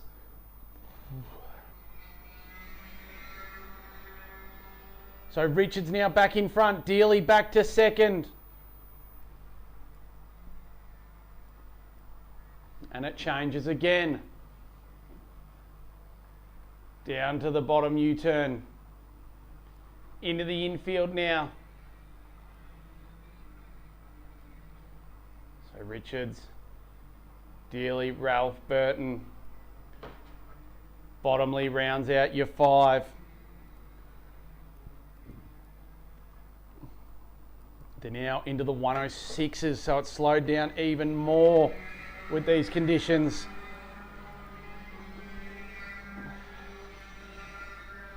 So Dealey.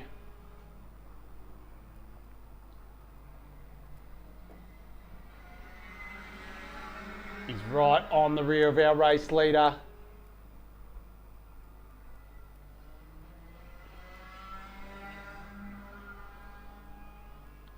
Through the double left-hander they go into the bus stop for another time. So the pro karting entry, Dylan Ralph, he's got back into this one as well. And Dealey's gone off into the bus stop. So Ryan Dealey battling for the lead of this race. He's dropped down to position at number 5. So his shot at victory is all but over. So Richards continues to lead. Dylan Ralph in second, and now Seth Burton up into third. Bottomley fourth. Dealey in fifth.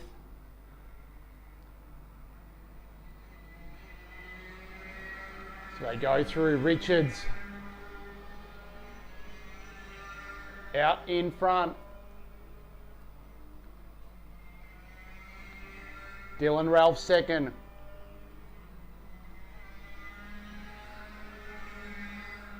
Then there's Seth Burton. So this field is so spread out across this racetrack. Plenty of carts have found trouble. But Luke Richards, he's been consistent. He's just been consistently going around, staying at the front. He's done everything he's needed to do so far. It's 1.4 seconds from him back to Dylan Ralph in second spot. Then there's Seth Burton. Richards continues to go through.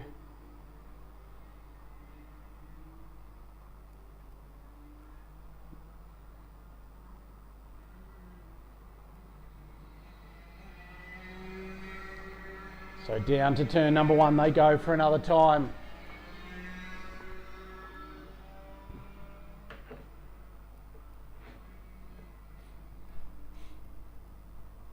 So Richards, Burton's now gone through. He's ran it very wide though. Does Ralph get back through? He does.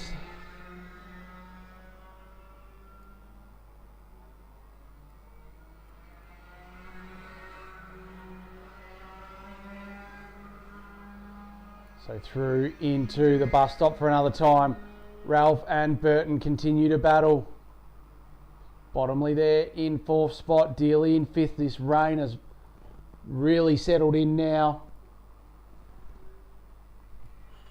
So last lap flag, it'll be at the ready here.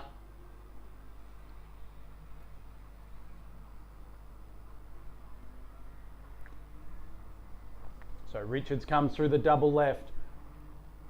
Just continuing to cruise out in front, keeping it on the island.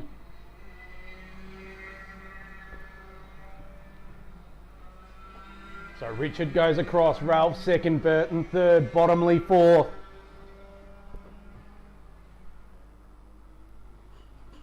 And a bit of a wait back for Ryan Dealey in 5th, but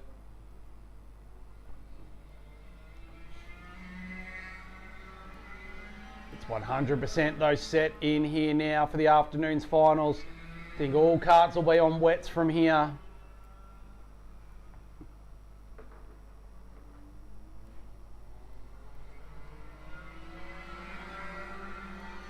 They go into the left-hander.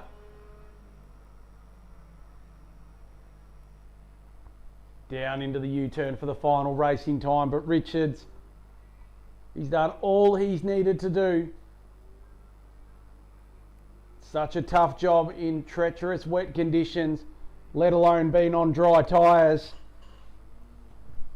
But while everyone's fallen around him, he's just been a model of consistency. He comes off the final corner. And Richards goes through and he'll take victory in KA3 Senior Medium. Burton finishes second. Ralph finishes in third. Bottomley in 4th. And we wait now as Ryan Dealey will come through the final few corners and he'll finish in position number 5 in KA3 Senior Medium. So these tricky conditions have settled in. 8 finals down, 4 to go here this afternoon. We've got KA3 Senior Light up next, and we'll be back with them very shortly.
It's the dream team. Okay, Armatron. Pull that deceiver lever. Show them what you've got. Come on.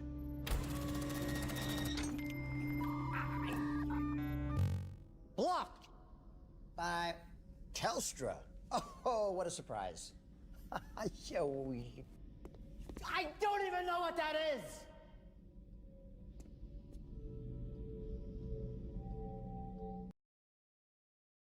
Certainly we'll have a look at it just after the race for you, but it isn't a good situation. As you said, Scotty, it was one of the worst you've seen, and you've been around for a long time. The QEO needs to hurry.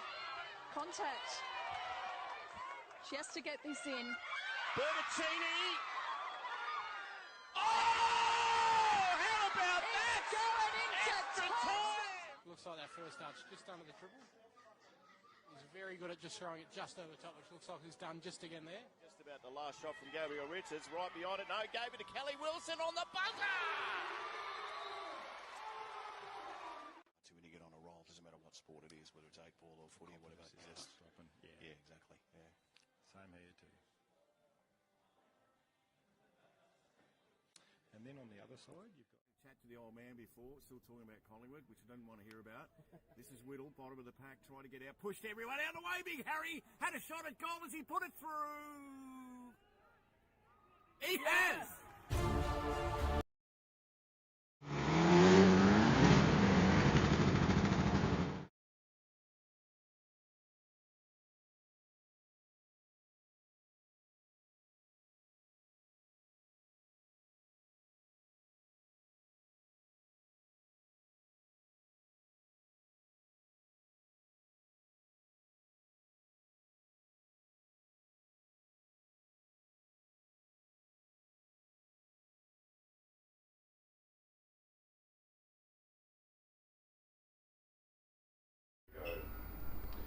Well, welcome back to a wet round one of the Victorian Golden Power Series, and if you're tuning in on Super TV, as you can see there, a little bit of rain coming up. Wait till they come down this straight. The rain has well and truly settled in. KA3 Senior Light out on circuit. Zach Finlay and Nathan Emmons on the front row, and we are racing. And look at that rain go back up to the sky. So Finlay's going to slot into position number one. Emmons is going to straight away have a look up the inside and goes through. So Nathan Emmons goes into position number one. Finlay, oh, Emmons has gone round Nathan Emmons, who had just taken the lead. He's going to rejoin right at the rear of the field. So Zach Finlay's now your leader, but Christian Sasso now takes the lead. So it's a well-known saying in the world of motorsport, rain is the ultimate equaliser, and straight away, Zach Finlay, who's been dominant all weekend in this class, he's back to second. Sasso to the lead, and Zach Tucker, the pro karting entry, he's now going to try and go the long way round, and does. So the pro karting team, the Lindstrom family, they'd be grinning from ear to ear at the moment because they've got a 1-2 at the front. So Christian Sasso, your leader. Zach Tucker second. Zach Finlay third. Oh, that's such a shame for Nathan Emmons. He's been having his best weekend in a very long time. He's been right in the battle, but he's now out of race winning contention. He's down in 18th. So Sasso is out in front. So we've lost another two. So Zach Thompson out of contention. Scarlett Stevens out of contention. So Sasso, Tucker, 1 and 2. Tucker, he's looking very comfortable in these conditions. He's been in the top 5 all weekend, but hasn't challenged for victory as such.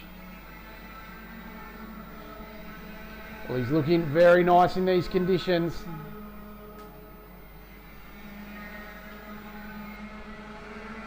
So new fastest lap of the race just sent by Chris Lowe in the 18.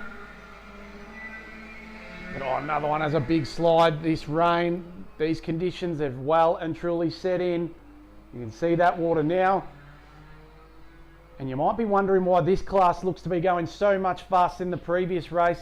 The number one reason, they're on wet tyres. They're not on slick tyres like KA3 Senior Medium was. And you can see that with the water coming out of those tyres. Like your road tyres, they've got grooves in them for the water to escape versus a dry tyre with no grooves in it. These two pro karting drivers though, they're doing a wonderful job at the front of the field.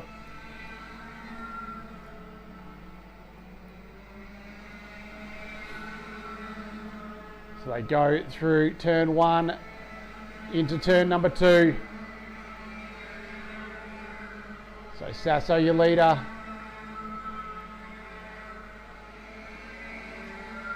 Second is Zach Tucker.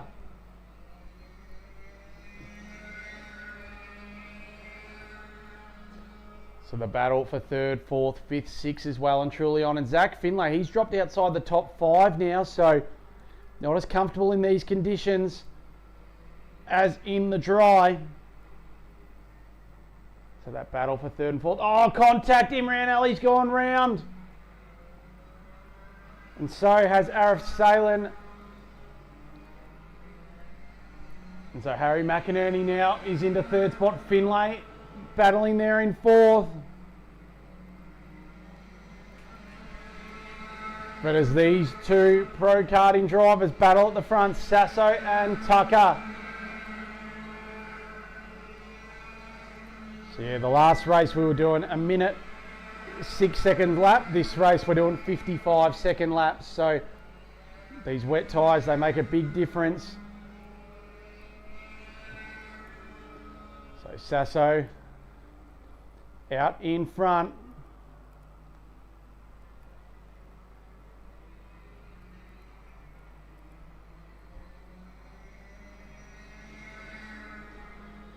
So they go down into the double left-hander.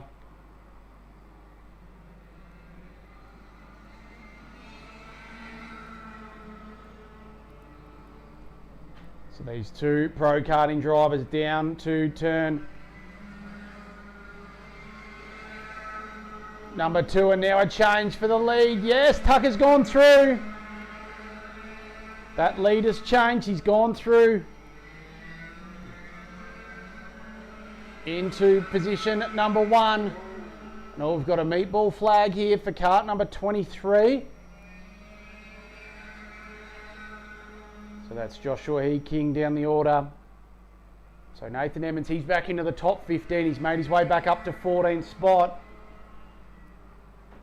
But these two drivers continue to battle at the front. But Zach Tucker, when the rain came, he would have been dancing. He's shown great pace in these conditions. Supayou in 2nd spot.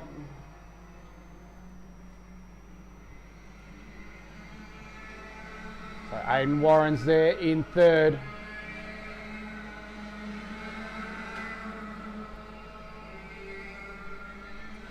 So as they go through,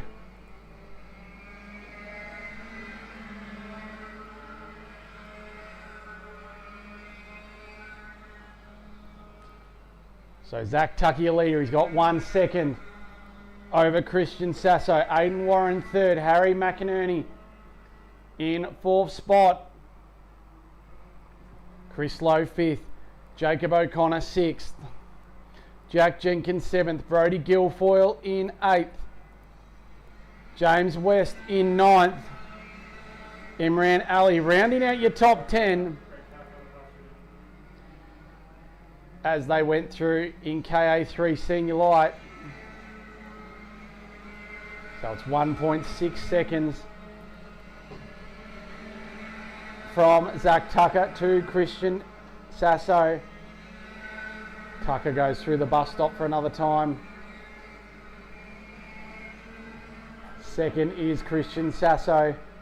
So Aidan Warren, he's a further 11 seconds back from our race leader in 3rd spot. So it just shows the margin from Tucker and Supayou back to the rest of the field. So Finlay He's had great pace all weekend in this class, and he'll take great points with 3 victories, but going to be no chocolates in the final today for the Arrow Racer. But as the clock starts to tick towards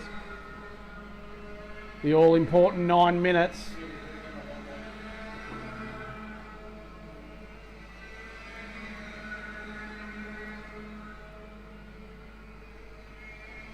that was Tucker, 2.2 seconds clear from Christian Sasso, Aidan Warren, Jack Jenkins, Chris Lowe in 5th. So Jenkins is charging hard. He's trying to close in on Aidan Warren. He's just set a new fastest lap, a 54.7.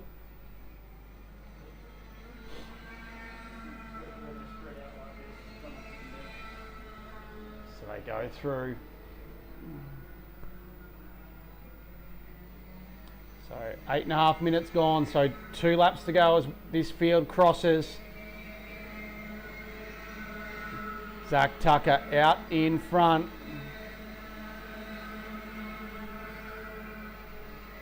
As he goes through the bus stop up the hill for another time.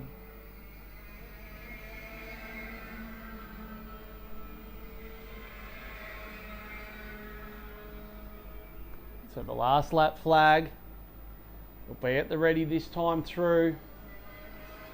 When Tucker, our race leader, comes through. Since he took that lead, he hasn't looked back a moment. He'll come through to start his final lap, has a look over the shoulder. Second is Christian Sasso. Then a bit of a gap back to Aidan Warren in 3rd. Jack Jenkins 4th. Chris Lowe rounding out your 5. But Tucker, he comes past the pits for the final time. He's going to be another driver to not win a race all weekend, except the one that counts. Pro Karting will be over the moon with this result. They're going to come home with a 1-2 in one of the premier senior classes.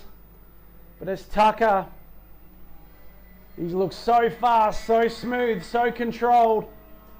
He comes through the double left-hander. And in a faultless drive, Zach Tucker will take KA3 Senior Light. Christian Sasso is going to come through to finish 2nd. And the local Aidan Warren, he's going to be on the podium in 3rd. 4th will be Jack Jenkins, with Chris Lowe rounding out your top 5 in KA3 Senior Light. Well, the rain is continuing to fall. It's well and truly set in. We'll take a moment to clean this one up, and we'll be back with our 10th final very shortly.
It's the dream team.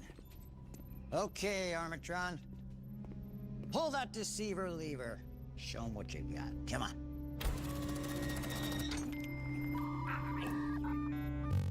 Blocked by Telstra. Oh, what a surprise. I don't even know what that is.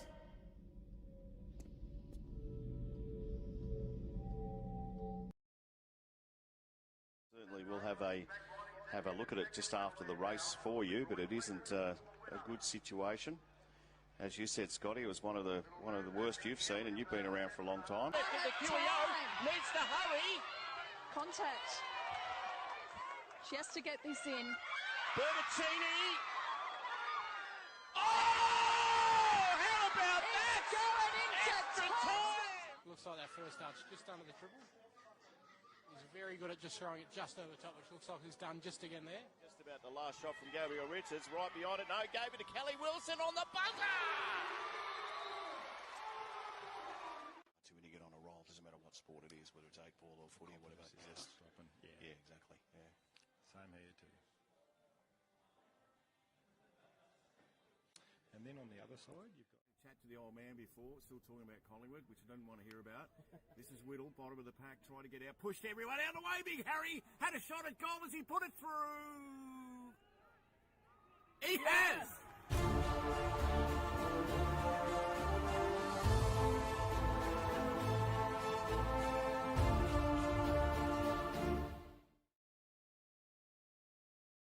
Don't wanna see you stop, move your feet, turn it up. I wanna see you drop down, it goes, take a shot. Don't wanna see you stop, move your feet, turn it up. I wanna see you drop to the beat in the club. Don't wanna see you stop, move your feet, turn it up.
Tag restricted medium out on circuit. Welcome back to round one of the Victorian Golden Power Series.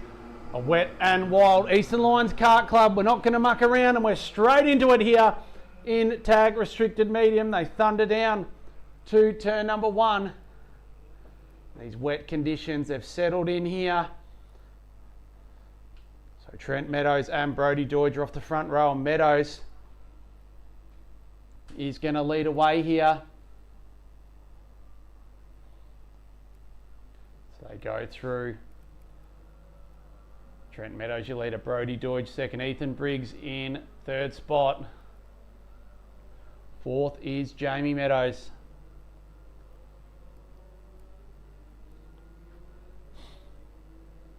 So the field thunders through and Briggs has a big moment. Oh, and he's run into the side of Deutsch there. So the battle for second and third. They come unstuck. So Trent Meadows, Jamie Meadows, Ethan Briggs. That's your top three as they went across. Phil Hobbs is there in fourth. Mick Triantafilius in position number 5.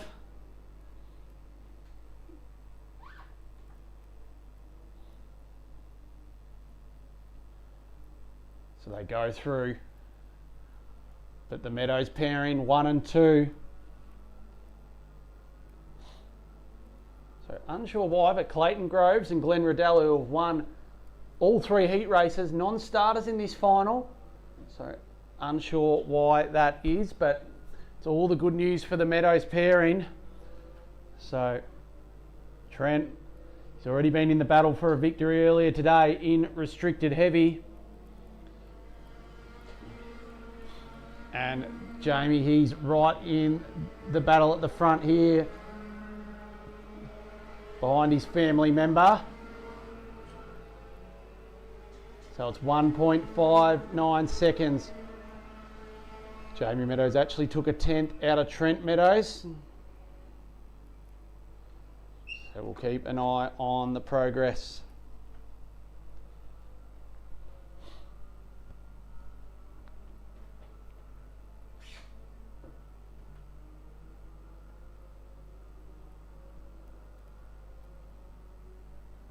So into the infield they go.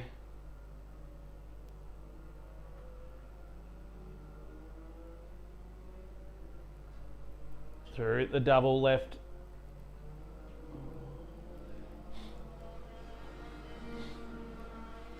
So they start another lap. Trent Meadows down into turn number 1, followed by Jamie Meadows.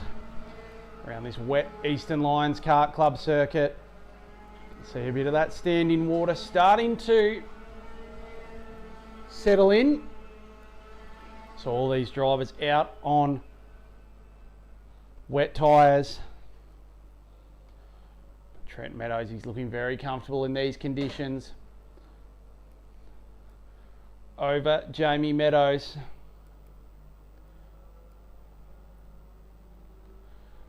Ethan Briggs, he's in the top 3 for the first time this weekend.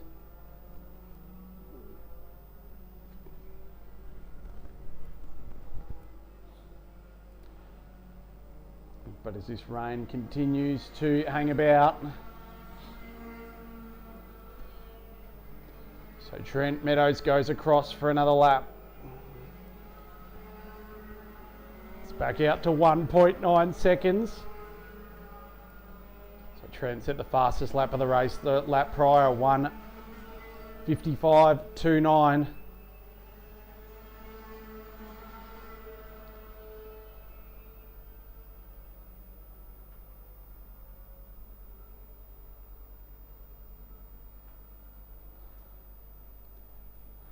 They head up the hill, down into the U-turns once again. Trent Meadows getting plenty of jack through that infield corner. So Briggs, Triantafilius.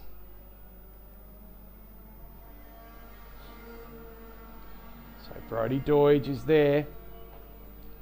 He's worked his way up to position number 5. So he's on the fight back in position, but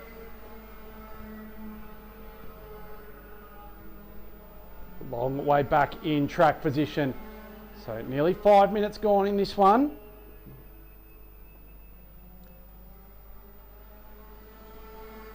So Trent Meadows, Jamie Meadows, Ethan Briggs, Mick Triantafilius, Brody Doidge there in 5th spot.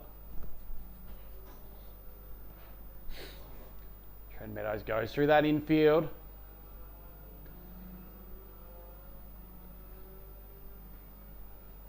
But as they come through the double left, continuing to flick that water back up to the sky.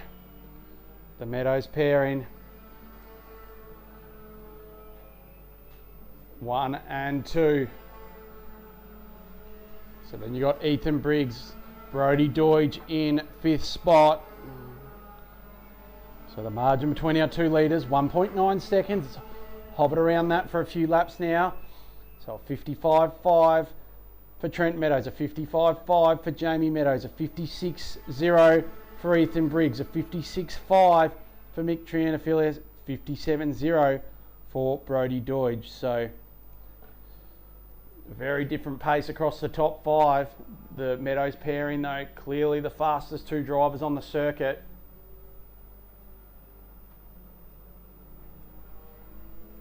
So 6.5 minutes nearly gone. Trent Meadows out in front. He got a second earlier in the day in restricted heavy. He's trying to go one better in restricted medium. So the margin is out to 2.9 seconds there. So a 55.18, new fastest lap for Trent Meadows. 56.1 for Jamie Meadows. 56.6 for Ethan Briggs. 56.86 for Mick Triantafilius. 56.70 for Brodie Deutsch. So the top five separated by 15 seconds. So they're extremely spaced out.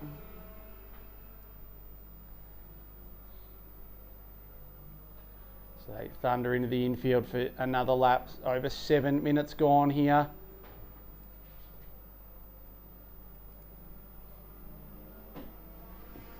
They come through to start another lap.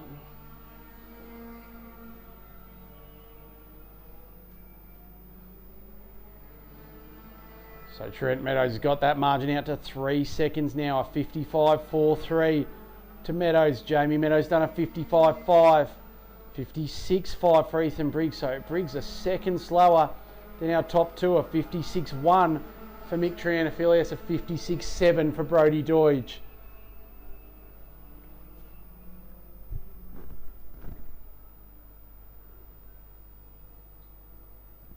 So Trent Meadows doing an excellent job in these conditions.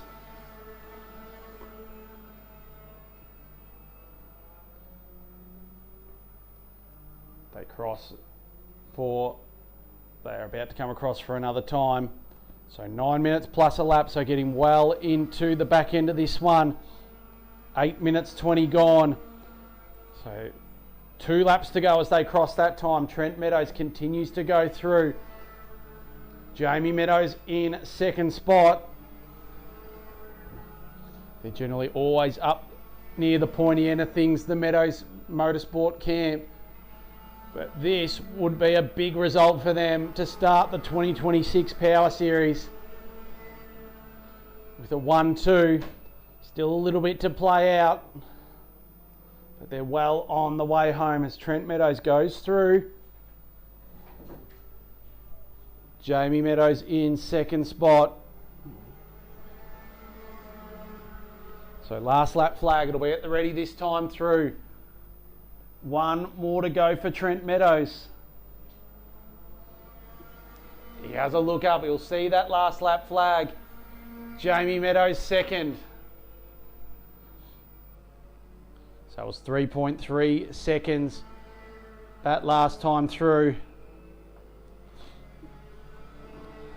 It's out to 3.1, so Jamie took a little bit of margin out of Trent. Ethan Briggs then a further 7.5 back from Jamie Meadows. But Trent Meadows, he would have been another one doing a rain dance when the rain was hovering around, because since he took over that lead, he has not looked back. You'd see his stablemate Jamie there in second spot. But as the checkered flag is about to wave, Trent Meadows is going to round out a super weekend in Seymour. Second in tag restricted heavy, and he'll take victory in tag restricted medium. Trent Meadows wins. Jamie Meadows is going to come through to finish second, and Meadows 1-2 there. Ethan Briggs will come home on the podium in third spot. Mick Triantafilius in fourth, and our front row starter from yesterday, Brodie Deutsch, will round out the top 5. Well, as the rain has settled in, we've got 2 more finals to go to round out the opening round. We'll take a short break and be back with Cadet 9 very shortly.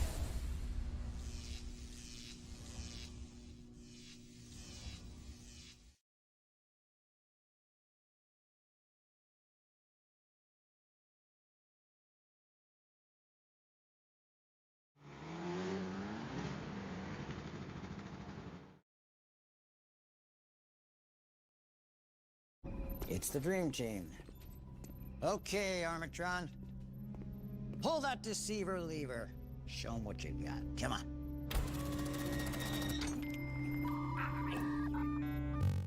Blocked by Telstra. Oh, what a surprise. I don't even know what that is.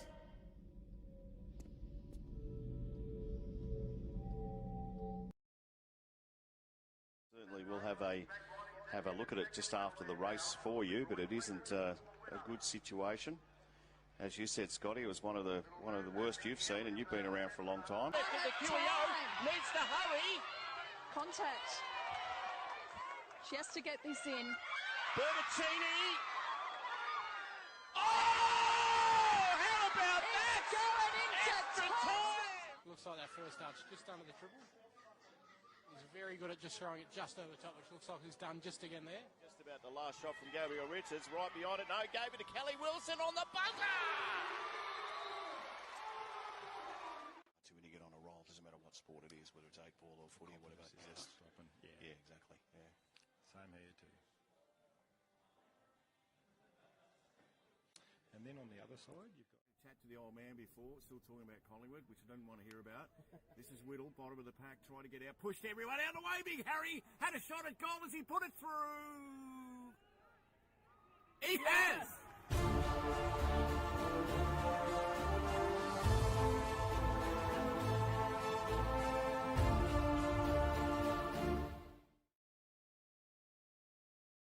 Don't wanna see you stop, move your feet, turn it up.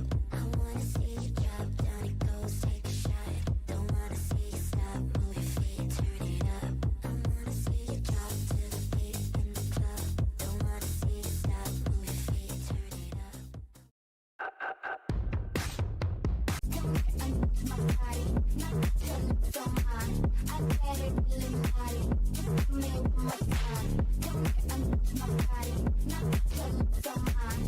I get it really naughty, just give me one more time.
Cadet 9 up next on the program here.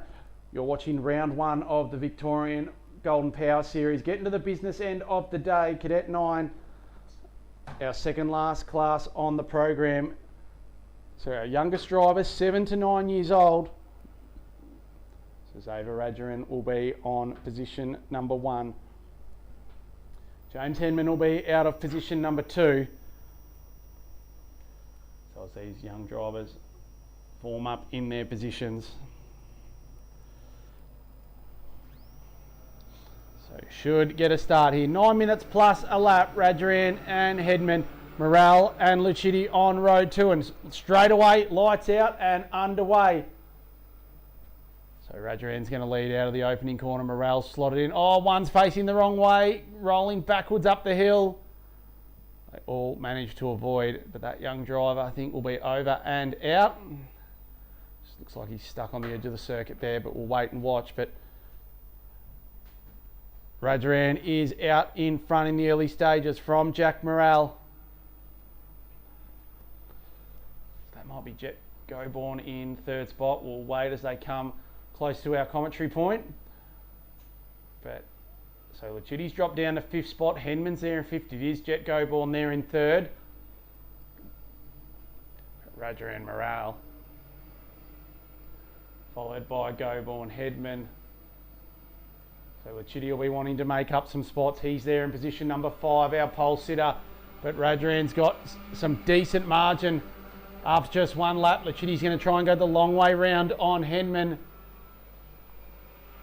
Yeah, it was 1.6 second from Xavier Radjarin to Jake Morale.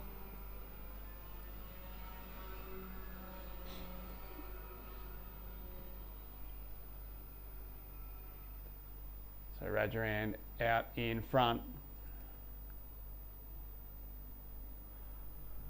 From Morel in second spot. Goborn there in third.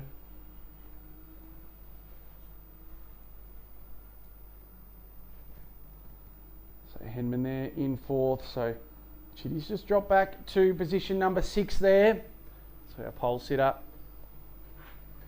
just struggling a little bit in these damp conditions. So Arthur Partington's jumped up into the top 5.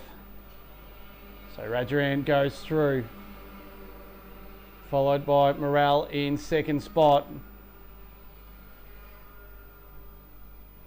So it's 1.8 seconds.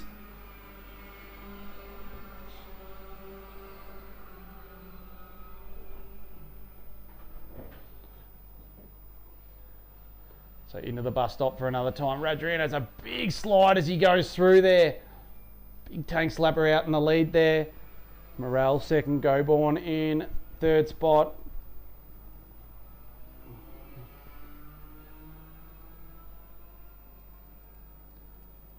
Into the infield they go for another time.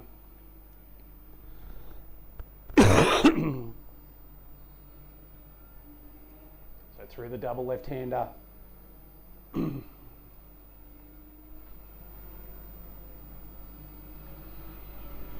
They head down to turn number 1. They cross for another time. Rajaran, Morel. It's 1.8 seconds. I reckon it's definitely closed up. So that mistake might have cost our race leader a little bit of time. So just over a third race distance. And yeah, it is. It's down to 0.79. So it was actually a new fastest lap just set from Jack Morel. He's the only driver to dip under the 1 minute bracket. He's done a 59.9. It was a 1 minute 0.9 for our race leader. So he took a second out of the race leader as he continues to close down. This is another driver who hasn't won a race all weekend.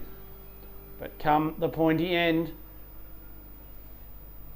in these wet conditions, as Henman now has a look up the inside, goes through, but Goborn goes straight back through. Chitty now up into 5th spot. So the top 2, Rajaran, Morel though now going to try and go the outside. He's going to go the long way round. They'll run side by side and a new race leader. So just like that, oh, we've got a back marker that's come off the circuit. It's going to rejoin on. They'll go through. That battle for 3rd and 4th, they just got to him at a bad time. They had to go right round the long way, but a change for the lead. Morel goes to position 1. Rajaran back to position 2. So this is where the game changes though again, because Morel's now, who's been watching Rajaran's lines, he now is the pioneer. But has a look over the shoulder, the young Paralyn driver. Rajaran there in 2nd spot, Goborn there in 3rd. 4th is Henman. Oh, Rajaran tried to go back through on the inside there. So they go through the double left-hander. Oh, one's gone round. Oh, that was Lachiti there. That went round. So he was in P5. He's dropped a few spots. Meanwhile, Morel has just got a cart length or 2 over Xavier Rajaran in 2nd spot.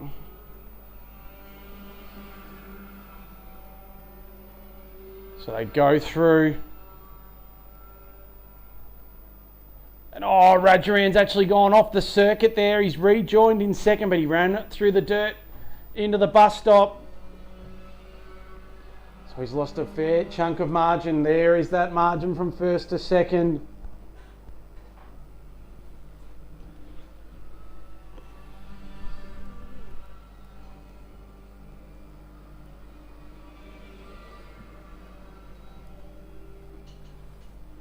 So Morel out in front, he comes off the final corner, puts that head down.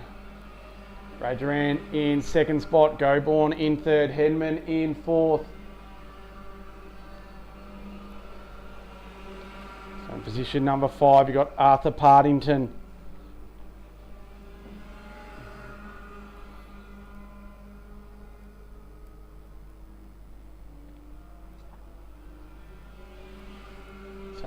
heads through the bus stop for another time. It was 1.48 seconds.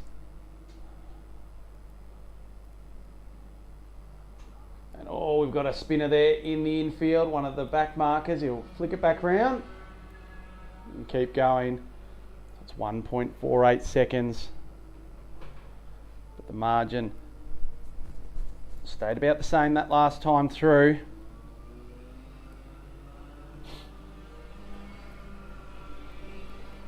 So here comes the 2 litres, but Rajaran, he's definitely closing in again. It ebbs and it flows. It was 1.48 seconds. It's definitely closed down. It's pretty much down to nothing as they come up on some back marker traffic.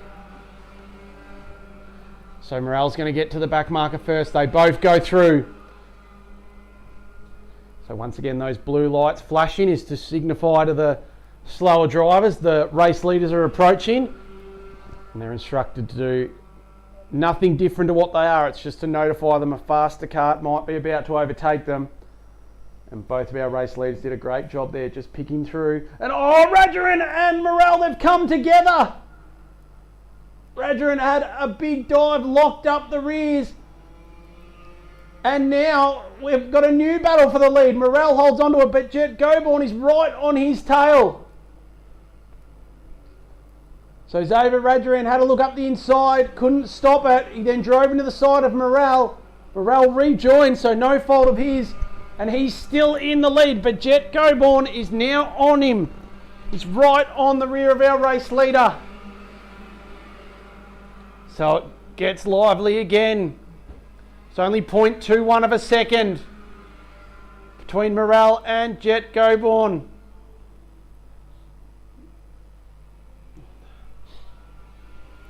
So Xavier Rajaran had just set the fastest lap. They shoot up the hill. Morel has a look over the shoulder. Goborn there, trying to go with him, trying everything he can. So it's 8:40 now. It's going to be very touch and go whether they get another lap. I don't reckon they will. So it'll be the last lap this next time through. So they go through the double left-hander. And Morel is our race leader. The clock strikes 9 minutes. Last lap flag is out. Goborn there in second spot. And in a great fight back, Alpha Lachitti's up into third spot now. Arthur Partington is there in fourth.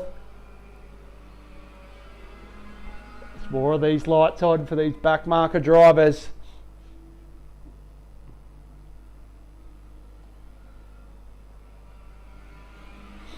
So Jake Morel, though, he comes out of the bus stop for the final time. He's had challenges throughout this race, but the rain has come, and so has this young man's pace. Qualified down in 9th position and has been climbing forward all weekend. Made his way into the top 5 across the heats. But once again, we're going to have another driver who's going to take the all-important final race and round victory. Jack Morelli comes off the final corner and he'll take victory in Cadet 9. Jet Goborn finishes in second spot. So Alfie Lachitti is going to finish in third, rounding out your podium. Arthur Partington in fifth. Lincoln Puglisi in fifth, Mason Mott in sixth. Xavier Rajaran came back to seventh. Isaac Ford in eighth. Babe Runner Galauki, not even going to try that one, sorry. And James Hedman rounds out your top 10 of Cadet 9. We'll take a short break. One final to go here on round 1. We got tag 125 heavy to round out proceedings.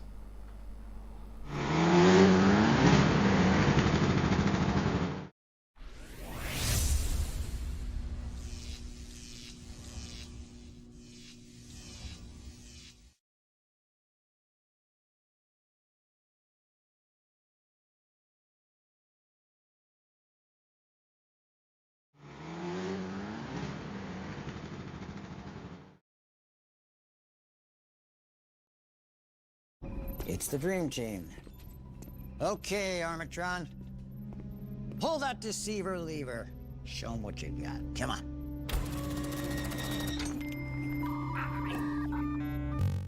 Blocked by Telstra. Oh, what a surprise. I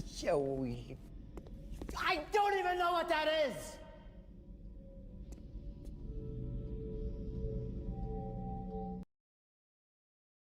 Certainly we'll have a look at it just after the race for you, but it isn't a good situation. As you said, Scotty, it was one of the worst you've seen, and you've been around for a long time. Time. Needs to hurry. Contact. She has to get this in. Bertaccini. Oh, how about that? Going into Extra time. time. Looks like that first touch just under the triple. He's very good at just throwing it just over the top, which looks like he's done just again there. Just about the last shot from Gabriel Richards, right behind it. No, gave it to Kelly Wilson on the buzzer. When you get on a roll, doesn't matter what sport it is, whether it's 8-ball or footy or whatever. It's just dropping. yeah, exactly. Yeah. Same here too. And then on the other side, you've got Chat to the old man before, still talking about Collingwood, which I didn't want to hear about. This is Whittle, bottom of the pack, trying to get out, pushed everyone out of the way. Big Harry had a shot at goal as he put it through. He has.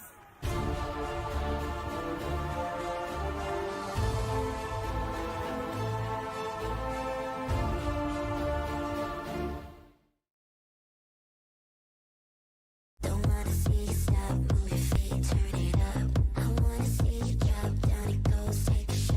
Don't wanna see you stop, move your feet, turn it up. I wanna see you drop to the beat in the club. Don't wanna see you stop, move your feet, turn it up.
Well, welcome back to round one of the Victorian Golden Power Series. If you're watching here at the track or on Super TV, our final race of the weekend, tag 125 heavy. And what's been a great day's racing here, whether you're at the track or watching on our live stream. Thanks for tuning in. Tom Hughes will be off position number 1 with Harrison Draffin out of position number 2. Ben Moritz and Sebastian Perrone on row 2. Scott King and Max Lumsden on row 3. Lachlan Sharp, Mick Powell round out your 8. So they come through. 9 minutes on the board and we are racing straight away. So can Hughesy make it a clean sweep? Can Draffin cause an upset? And he's going to hang on around the outside here, Harrison Draffin. Hughesy's going to try. But Harrison Draffin takes the lead, and a couple have come together at the rear. One of them is Sebastian Perrone, who started out a 4th spot.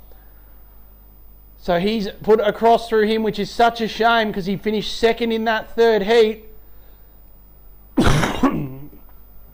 So he's over and out for this one. So Draffin leads away. Tom Hughes in 2nd spot. Lachlan Sharp in 3rd. So Draffin immediately has opened up a fair chunk of margin.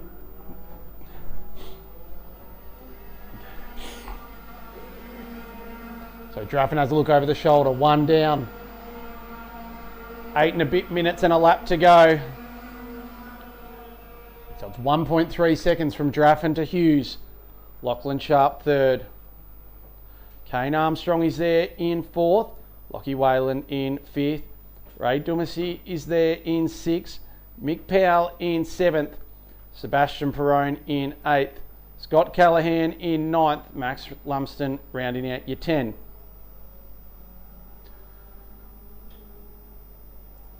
So they come through.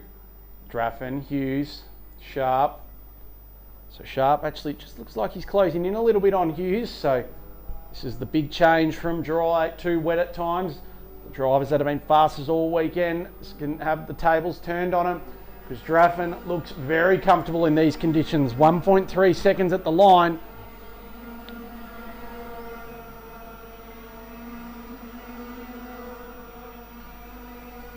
So it's Draffin, Hughes, Lachlan Sharp, Kane Armstrong,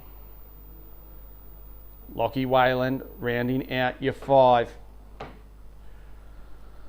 So the margin 1.75 seconds from Draffin back to Hughes, and Hughes now dropping into the clutches of Lachlan Sharp.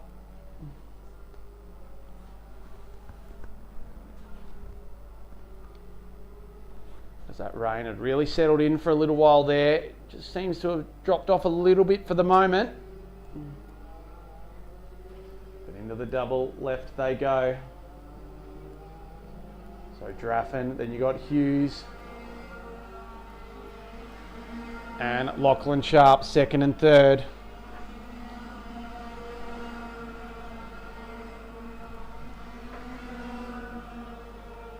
So it's 1.75, it's out to 2.2, so Draffin has really got himself in a working window in these wet conditions. So Draffin, Hughes, Sharp, Armstrong, Lockie Whalen rounding out your 5.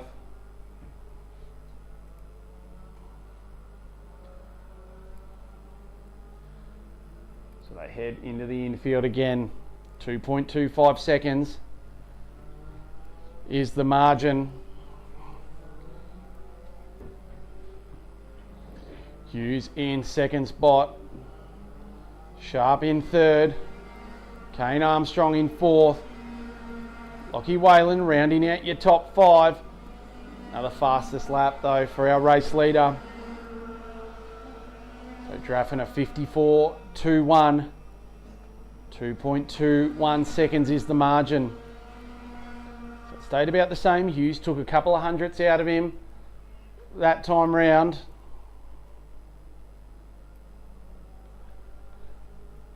So up to the top of the circuit, they then fire down into the first of the U-turns.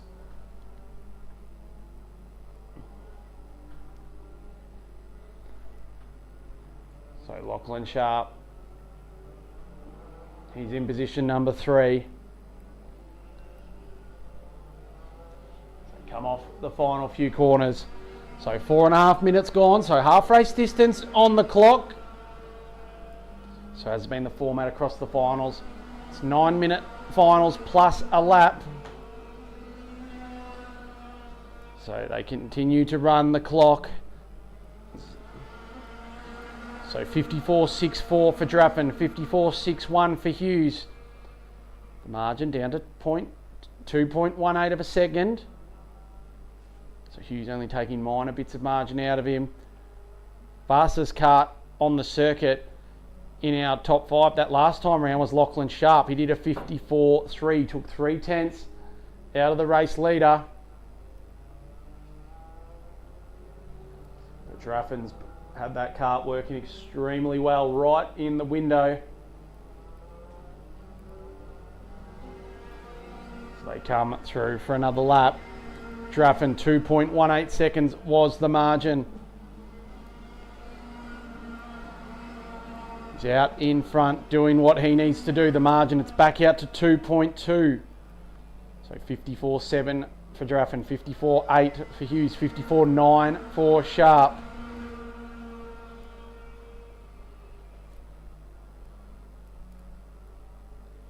Doing a great job at the front of the field, and that battle for second is going on. all the time between Hughes and Sharp. So just about gone 6 minutes. So we've been to the final third of the clock here. But Hughes is coming under pressure here from Lachlan Sharp. You can just see them in the battle behind our race leader, Harrison Draffin. So they go through into turn number 1. Draffin. Hughes in second. Hughes is just holding Lachlan Sharp at bay at the moment. The margin's out to 2.6 seconds. 54.5 to Harrison Draffin. 54.9 for Tom Hughes. 54.4 for Lachlan Sharp. 55.2 for Kane Armstrong. Sebastian Perrone has actually worked his way back into the top 5. So he's trying to make his way forward. So 7 minutes gone. Draffin comes off the final corner. Hughes is there in second spot, the state champion.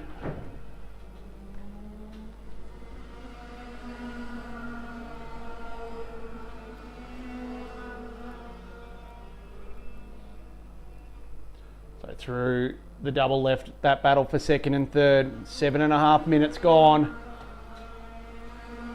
Draffin is continuing to show a clean pair of heels at the front. The battle for second is on though between Hughes and Sharp. The battle for fourth is on between Armstrong and Perrone. So that next battle though behind Draffin, that's to sort the final spots on the podium.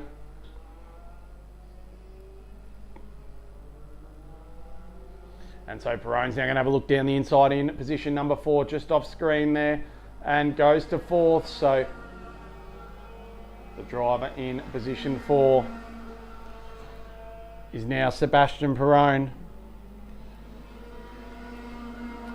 So 8 minutes 15 gone. Harrison Draffin still out in front. I reckon it'll be very tight if it's 2 or 1 lap to go next time round, but we'll wait and we'll watch. Draffin goes down to the bottom end of the circuit for another time. So they go into the infield.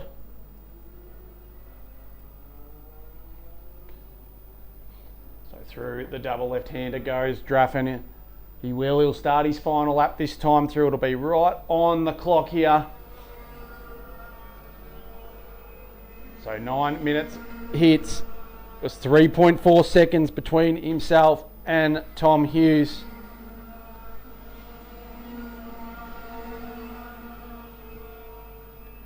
So they go through the double left, that battle for second. Perrone's now clear in fourth. But as Harrison Draffin, our race leader, fires up past the pits for another time. There he is. Hasn't taken out a race this weekend.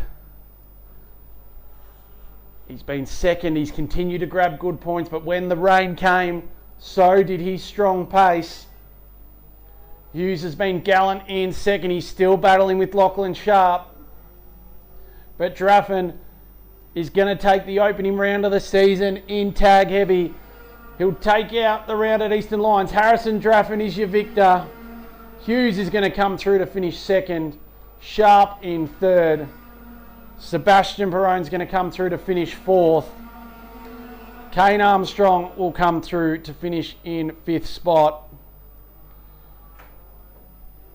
And then we wait for the rest of the field to thunder through. In these wet races, they do spread out across the race. Max Lumsden's going to come through for seventh. Scott Callahan in eighth. Mick Powell in ninth. And Lockie Wayland rounds out your top 10 and finishes in tag 125 heavy.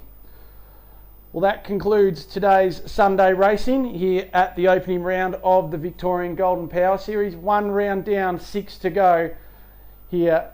Thank you for tuning in, and we will see you at the next round.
Illuminati.